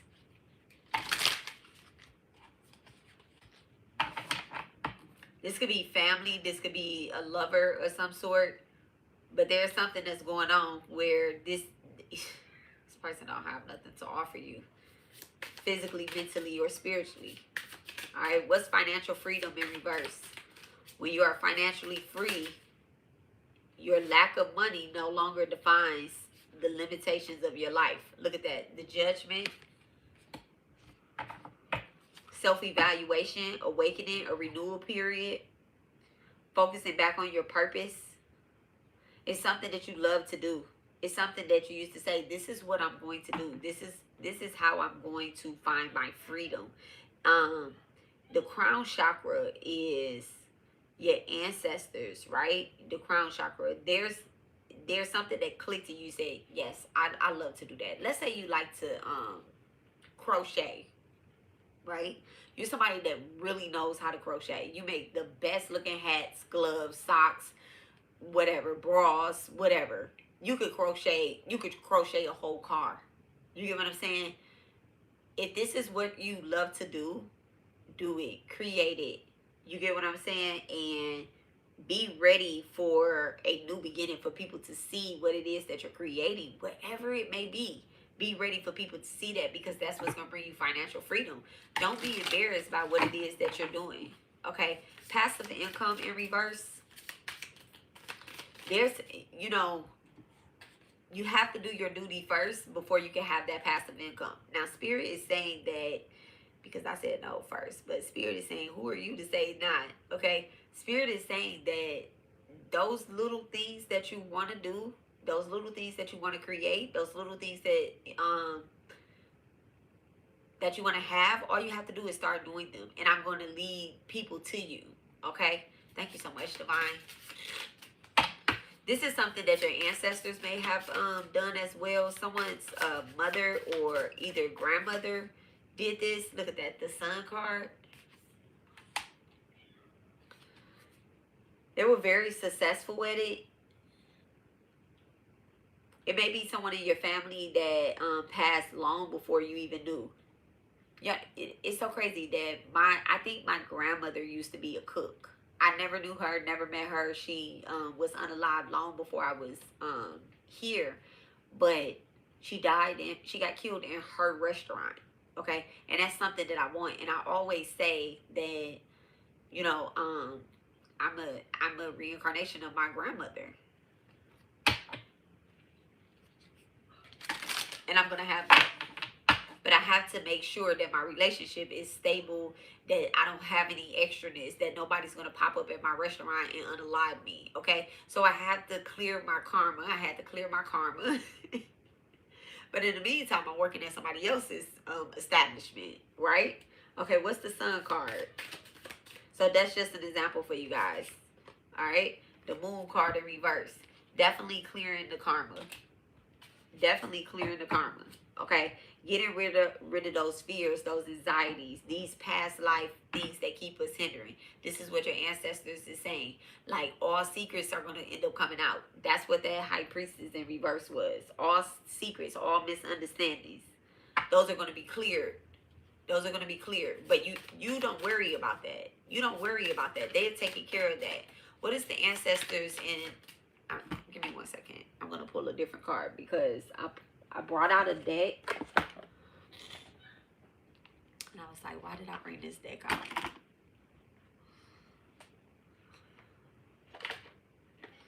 Here we go. What are the ancestors and the deities trying to remind us? Let me get a card. Thank you so much, Divine. What are the ancestors and the deities trying to remind the collective?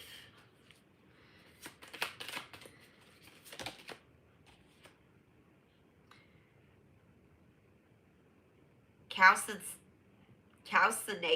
dark night of the soul. And this is such a beautiful card. Okay. Dark night of the soul. 33. And then it says purity clean and purity cleanse and release. Okay. Let me see what the energy is. This deck is called the Black Moon Lilith. So what is the ancestors trying to remind us? Number 33. Y'all. It said this card represents the straw that broke the camel's back. It is a spark of internal grief when your partner lies to you from the umpteenth time, or the anger that comes from the snark remark from a toxic boss. You finally had enough of your traffic heading downtown, and now you have a fierce motivation to move to a new city. All of the cards fell on the floor too. Calcination in alchemy occurs when finally you have a reckon with that is no longer in alignment with you. This feels like an uncomfortable and intense dark night of the soul. Your ego feels unsupported by your reality, and you must experience the metaphysical death to be reborn. You can relate this to the occult symbol of the phoenix. Wow. When this card pops up in the reading, it is time for you to burn it all down so that you can be reborn. It is the first step in the practice of alchemy, associated with the lead planet Saturn. Guys, Saturn is alive at 5, starting with the number 10 in the Kali Oracle that we pulled first, okay? It says it is associated with the planet Saturn, where you start and you work your way inward towards the gold of the sun. It invokes the fire element linked to the divine masculine zodiac of Aries. It is the practice of burning and adding heat to material, or the solution to strip it down to its original state. A difficult life event, challenge, or roadblock can trigger you to begin this sacred process of soul ascension. This right here, this judgment being called, this Two of Cups in reverse, and the Sun card, you could definitely be leaving somebody behind. You could be going through a breakup. You could have, there could have been a death that has occurred. Archangel Gabriel is here. There could have been a death of a parent or death of a child, a death of a relationship, but there's definitely some type of death that has occurred. Okay. Okay. A difficult life event, challenge, or roadblock can trigger you to begin this sacred process of soul ascension. While this is the beginning of your alchemy journey, it is an extremely necessary step to progress to higher states of consciousness. Okay? It says prepare for an ego death, or a shedding of your old self. Allow the ashes to fall so that your true self remains. Deep. So that is what your ancestors and your deities are trying to remind you.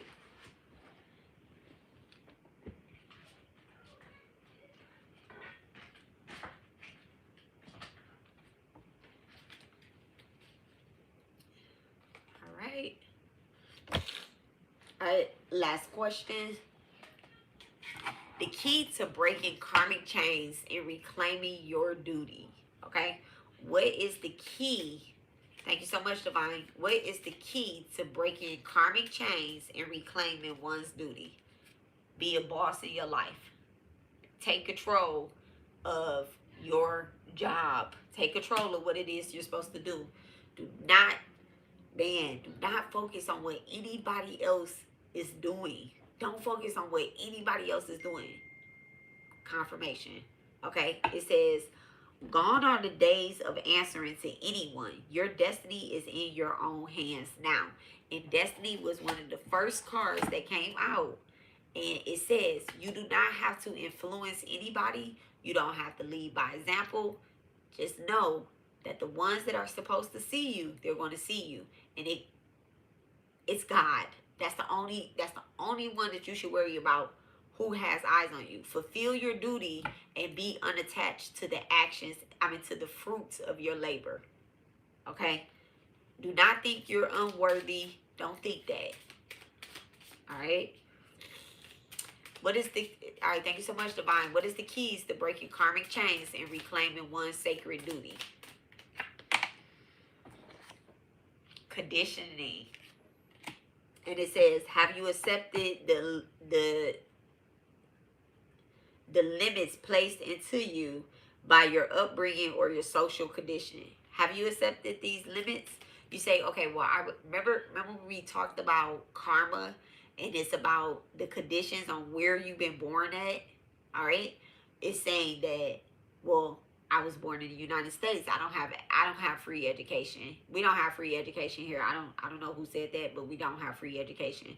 Or I was born in this family. I was born into poverty. Or I don't have this, or I don't have that. Have you accepted these limitations? Because you could also apply for a scholarship. Okay, there's free things out here where you can apply for a scholarship. You get some of this free money. You get what I'm saying? There's educational classes. There's the University of YouTube. You can learn a lot. Okay, and then there's this website called Umadi. Okay, I don't think that's it. Okay, the key to breaking karmic chains and reclaiming one's sacred duty. Give me one more card. The freedom of time. Someone has more time on their hand than they realize. And it says the freedom to do whatever you want with your time is one of the ultimate benchmarks of the abundant life. You are the master of your schedule. Now that right there is breaking it's breaking the illusion that you said that I don't have enough time. I always tell you guys that time does not exist, right? So let's break this down. How is being a boss? How is being a boss going to, how are we going to be a boss and break the chains, the karmic chains, and reclaim our duty? How does Divine see us? 3 of Cups in reverse, and then the Star card. Okay, there's definitely something that you want to create. Okay, it's going to be seen by who it needs to be seen by. Don't worry about if the people that are around you are supporting you. There's people that be like, my family, they create something, they want supporters, and they be like, my family never watch they never watch me, or they never show up to my events or anything like that. Y'all, I live in Texas. I'm a party planner. Y'all, I do a lot. Okay, I do a lot. I'm a party planner. I do a lot. My family don't come to my events, and I don't hold them to it. I never pop out on internet and say my family don't come to this, or my family don't do that, or I planned the party and I invited my family. There's a whole collective of people that want to support you. You are a star. Your family is who you make it is your family. Your supporters are the ones that they're going to show up. They're going to show up. Just calling your destiny helpers. You're a boss. Calling your destiny helpers. Remember I talked about that high priestess? I talked about that high priestess in reverse. You know, it's... You need to align your spirit with your physical. When you call in your destiny helpers, you're not going on Facebook and putting out an alert, or you're going on social media and saying, hey, I need my destiny helpers to come in here. That's not how that works. What you do is you get down on your knees, or you go to your altar, you go to your ancestors, and you say, Divine, send me my destiny helpers. And guess what? They show up right on time. They show up right on time. Okay? So stop worrying about the people that's around you. Those people are the ones that's gossiping.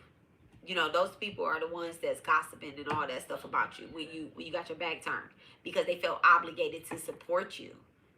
They felt obligated to support you. All right, what are the conditions? What are the conditions that we need to break? I'm going to go over it. What are the conditions that we need to break in order to break these karmic chains and reclaim our duty? The 2 of Swords. Okay, these are the conditions that we need to break. So, being in a stalemate, making difficult choices, being in denial about certain people that are around you.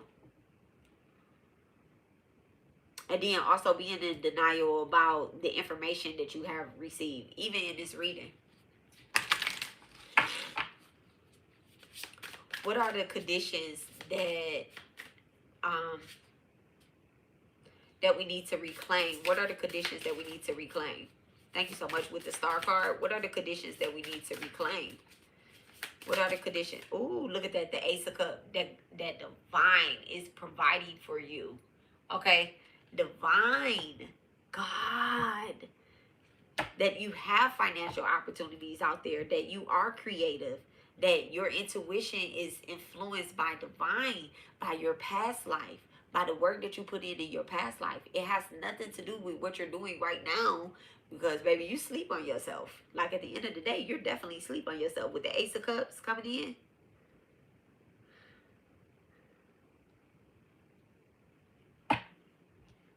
This is what you need to, what you have to reclaim. That you're creative. That your intuition is actually right about a lot of things that you said about people, about jobs, about yourself. Your intuition. Not that fear-based bullshit that you tell yourself like, this is all I am this lifetime and this is all I'll ever be. That's not it. The Ace of Cups coming out, that's not it. You're loved. You're loved by a lot of people. They're waiting on you to show up. And when you show up, they're going to be like, oh my God, you feel a soul connection. Y'all, when I meet people online, right? When I meet people online, y'all, because I read people, right? I know what type of relationship we had in the past life. Sometimes the past life, it doesn't draw into this life. I'll be like, okay, we're gonna have a better this life. I've had people that I've come across and we may not had like a toxic past life, but we had a karmic past life. I had a lady, a young lady that in a past life we were in a group home together. We both were in a group home, like a girls' group home, and we bonded karmically. When I met her in this lifetime, I almost did this thing where I thought that I had to save her from some type of mental breakdown or whatever the case is, right? I almost did that thing. And then she like ghosted me for a while and then she came back, right? And when she came back, I was like, oh no. That's not the type of energy I'm going to take on. I got boundaries this lifetime. We're not going to do that. Because in a past life, and me and her both had a conversation about our past life. So we knew where our job was this lifetime. Our job was to bring people that feel isolated. Like people, you know, that's who I'm attracted to. My destiny helpers, a lot of them, they feel isolated. They feel like they're alone. 75% of the people that come onto my channel that I connect with at some part of their spiritual journey, they feel alone on. And I know that because we connected in the past, like where we were alone at some point. And so those feelings start inkling up. But as we connect and as we come together, we realize, I know this person. I know her energy. I know you, girl. You know me. You get what I'm saying? And so you need to realize that, like, you're not alone. Okay, you're not alone. We're all connected. I catch y'all in the dream state, in the astros all the time, unconsciously and consciously. You get what I'm saying? Yeah, just make sure it's really me. Make sure it's really me, because we got doppelgangers out there. I be making sure it's really y'all. Okay? We go to the university sometimes together. We go to the rodeo together. We go to the store together. Okay? I see y'all in the grocery store. We're not ever eating in my dreams. But, and trust me, if I see y'all eating in the dreams, I'm going to knock that motherfucking food out your hand. Or I'm going to hurry up and wake up before y'all eat. We're not eating in the dreams, but we do be in the grocery store. I seen one of the young ladies that I met before. I seen her at the grocery store before, and I'm like, girl, what you doing in here? She's like, girl, what you doing in here? Kroger's. We were in Kroger's. And then we had a conversation while we was in Kroger's, and I was like, let's go to Walmart because they got better shoes, which Kroger's do not sell shoes, y'all. But then we ended up at Walmart and we went and bought some shoes. And I won't get too far into the dream, but anyway. Okay, what are the keys what are the keys to breaking karmic chains with freedom of time? What is the keys? Okay, the freedom to do whatever you want this lifetime. What is divine telling us how we can reclaim our job?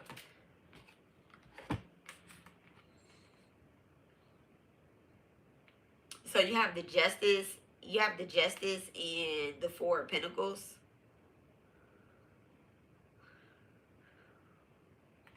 Justice and the Four of Pentacles.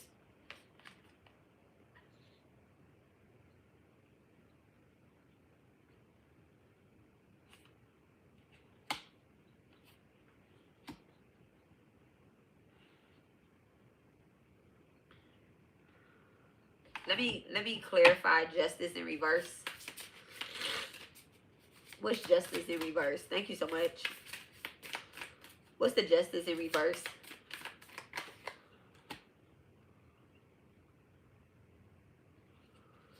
The Three of Wands.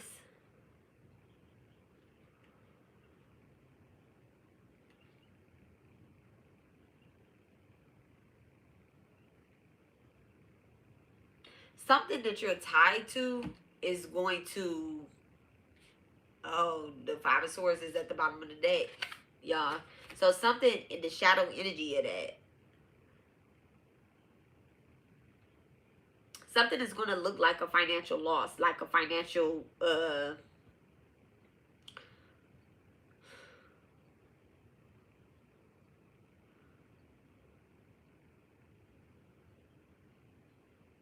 There's opportunities all around you. There's financial stability coming in, but it only comes in if you're controlling your expenses, okay? If you're controlling your expenses. If not, you're going to accumulate a lot more debt.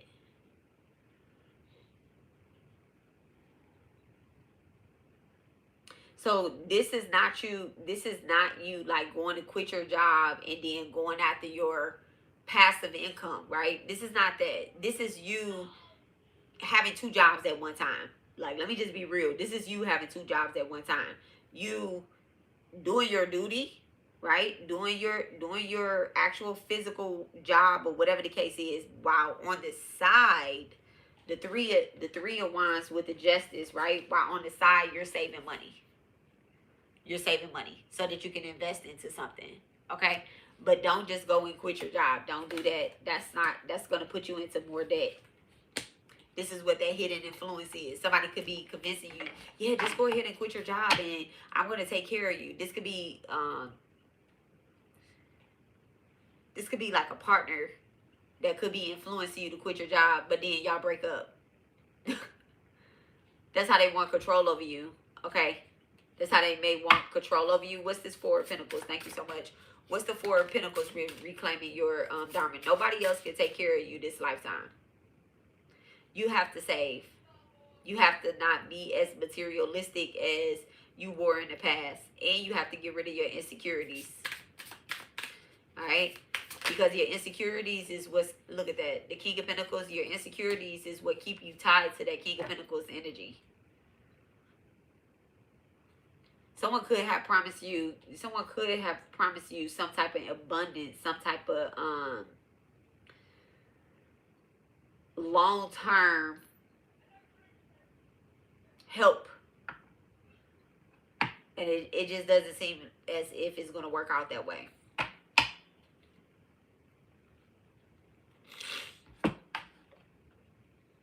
All right.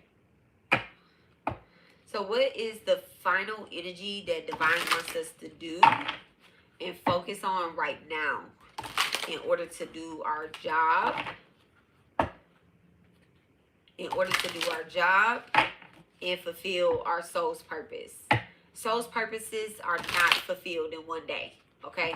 They're fulfilled into the end of your time, just the FYI. So, you know, don't think But I haven't done it now, so I'm not gonna do it by the time I'm gone up out of this earth. You never know when your contract is up. So just take one day at a time. What is it that divine wants us to focus on right now so that we can go towards fulfilling our purpose and our duty? Thank you so much. What is it that divine wants us to focus on now?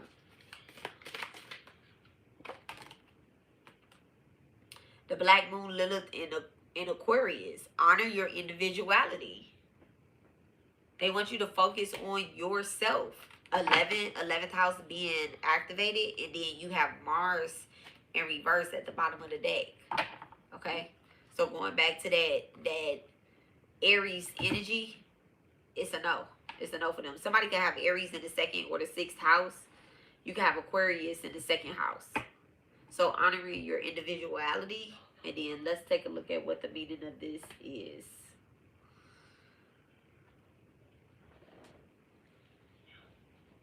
Oh, black moon Lilith. Okay. So number 11. So it says black moon Lilith in Aquarius. Honor your individuality. It's time to let your freak flag fly for the world to see. Okay? I'm telling y'all, it's something so different in what your purpose looks like than another person, that people might actually say that you're weird. Okay? It can have something to do with music. It can have something to do with fashion. I don't know why I'm getting something as if, you know, someone made, I don't know why I just heard socks. And I have socks on my feet, but you know, you might be a collector of socks, or you may be wanting to create like some type of sock line. Can somebody make some crochet socks? I'll buy them.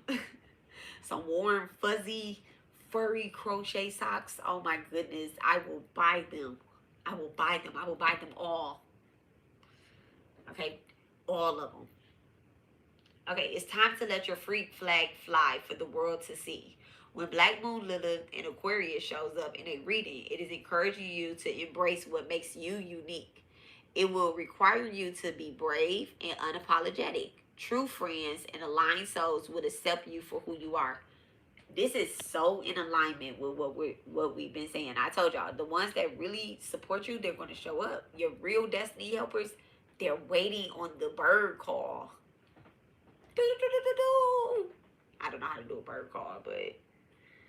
So it says Black Moon Lilith in Aquarius represents revolution and rebellious against the status quo. Aquarius is a fixed sign symbolized by the water bearer who pours ascending knowledge into the collective.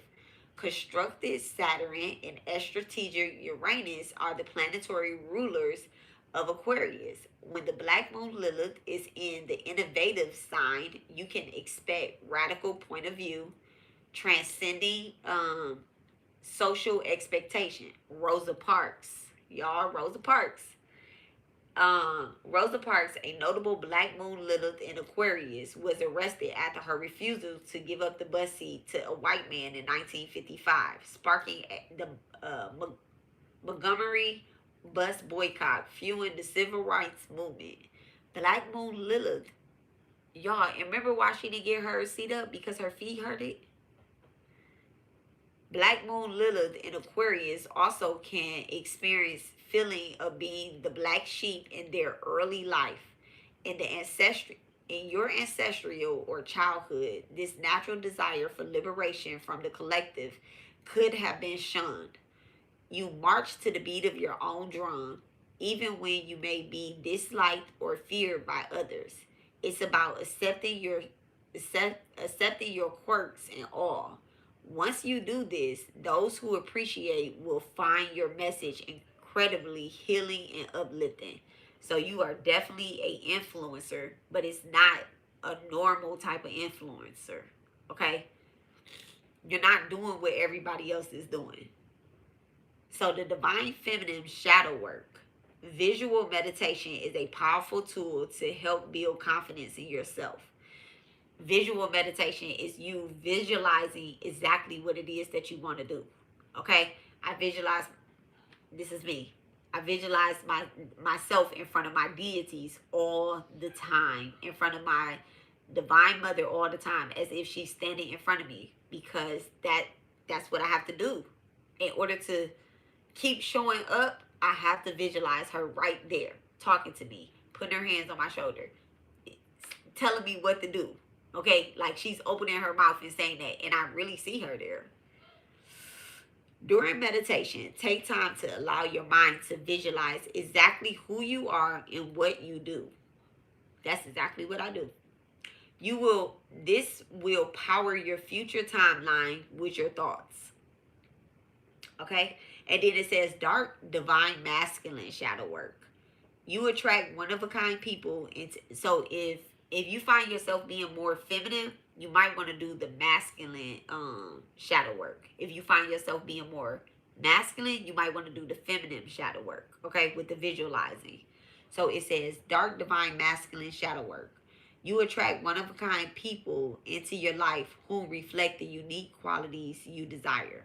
Learn from them. Integrate what you admire instead of wanting to conform to the rest of society. Embrace who you are. The collective needs your unique soul. Okay, and then let me show y'all the picture again. Embrace who you are. And remember, this is the... Where's the other one? Oh, here it is. So you had dark nights of the soul. Okay, the dark nights of the soul is you basically, the darkness. You're tired. You feel as if this is the worst I've ever felt in my whole entire life. Guess what? There's a death occurring. You're ready to end that type of cycle, and you're starting a new one. Okay, 1133 could be significant. You could be seeing 1133.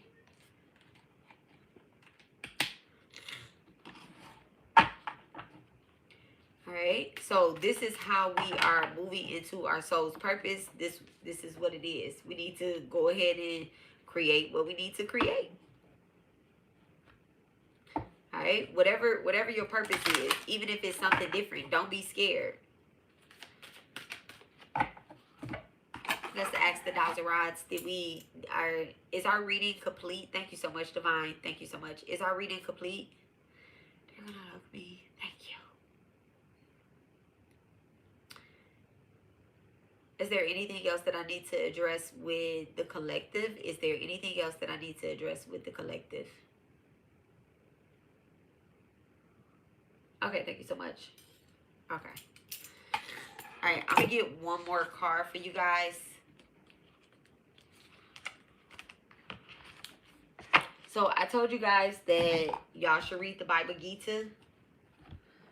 When I was telling y'all about Dharma and I was telling y'all about karma, it all comes out of this teaching right here, the Bible Gita, okay? I got this at my, this is not the first time I read it, but this is a simpler form. It is translated. I have no idea how to pronounce the author's name, so I'm not even going to try. I'm sorry.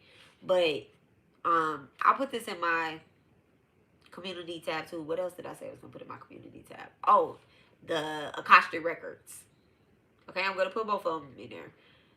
This you can listen to online as the audio book, but I picked this because it kind of just breaks it down chapter by chapter, and this is something that I could, ask Spirit, give me a message, and then I flip to a page. Look at that. I flip to a page and it says wisdom in action. Okay, and it says, I told my eternal secret. I'm not gonna read that part because I can't pronounce half of the names right there. But listen, it says, the secret of these teachings are profound. I have explained them to you today because you are my friend and a devotee. Arjun says, you were born much after Vishnu. He lived very long ago.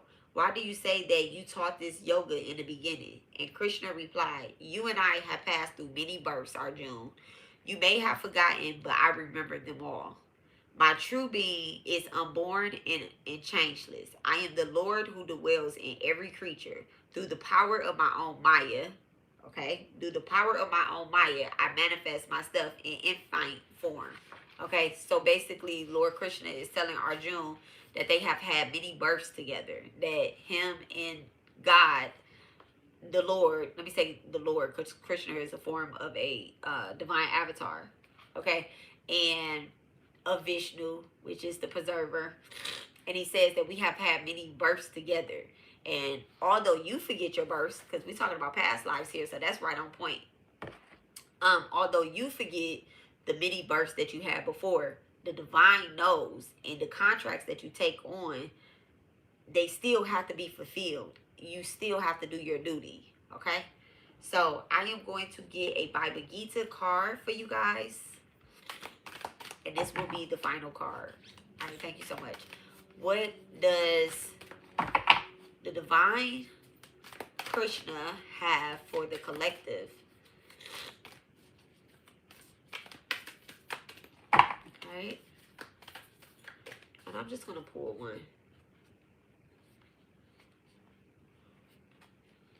Okay?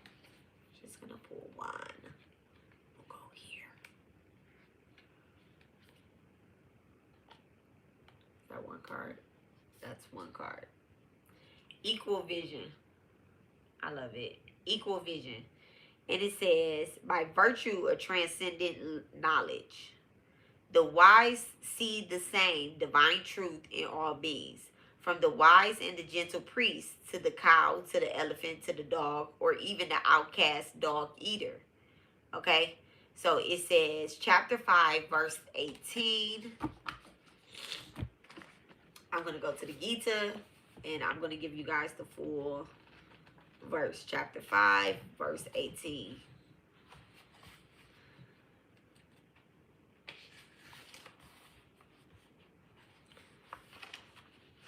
So it says, for those who possess the wisdom have equal regard for it. They see me as the same self in a spiritual aspiration and as a outcast, in an elephant, a cow, or a dog. Such people have mastered life. With even mind, they rest in Brahma, who is perfect and everywhere the same. They are not elated by good fortune nor depressed by bad. With the mind established in Brahma, they are free from delusion, not dependent on any external support. They realize the joy of spiritual awareness. Okay? And it says, with consciousness unified through meditation, they live abundantly joy. So this is seeing God in everything, whether it's good, the bad, the cow, the elephant, the cow eater, whatever the case is. This is seeing God in everything. All right? So, well, he came trying to come in there.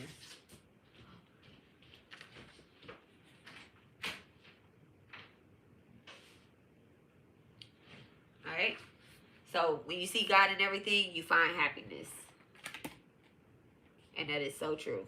Okay? And that's that dark night of the soul. And that's you honoring your individuality. Okay? So, I love you guys. And I will talk to you guys later. I will talk to you guys later. Okay? I hope this helped y'all on y'all journey. And hope you fulfill your duty. We'll do more past life readings and whatnot. But you guys have a great night on purpose, okay? And I will catch you guys in the Astros. Bye.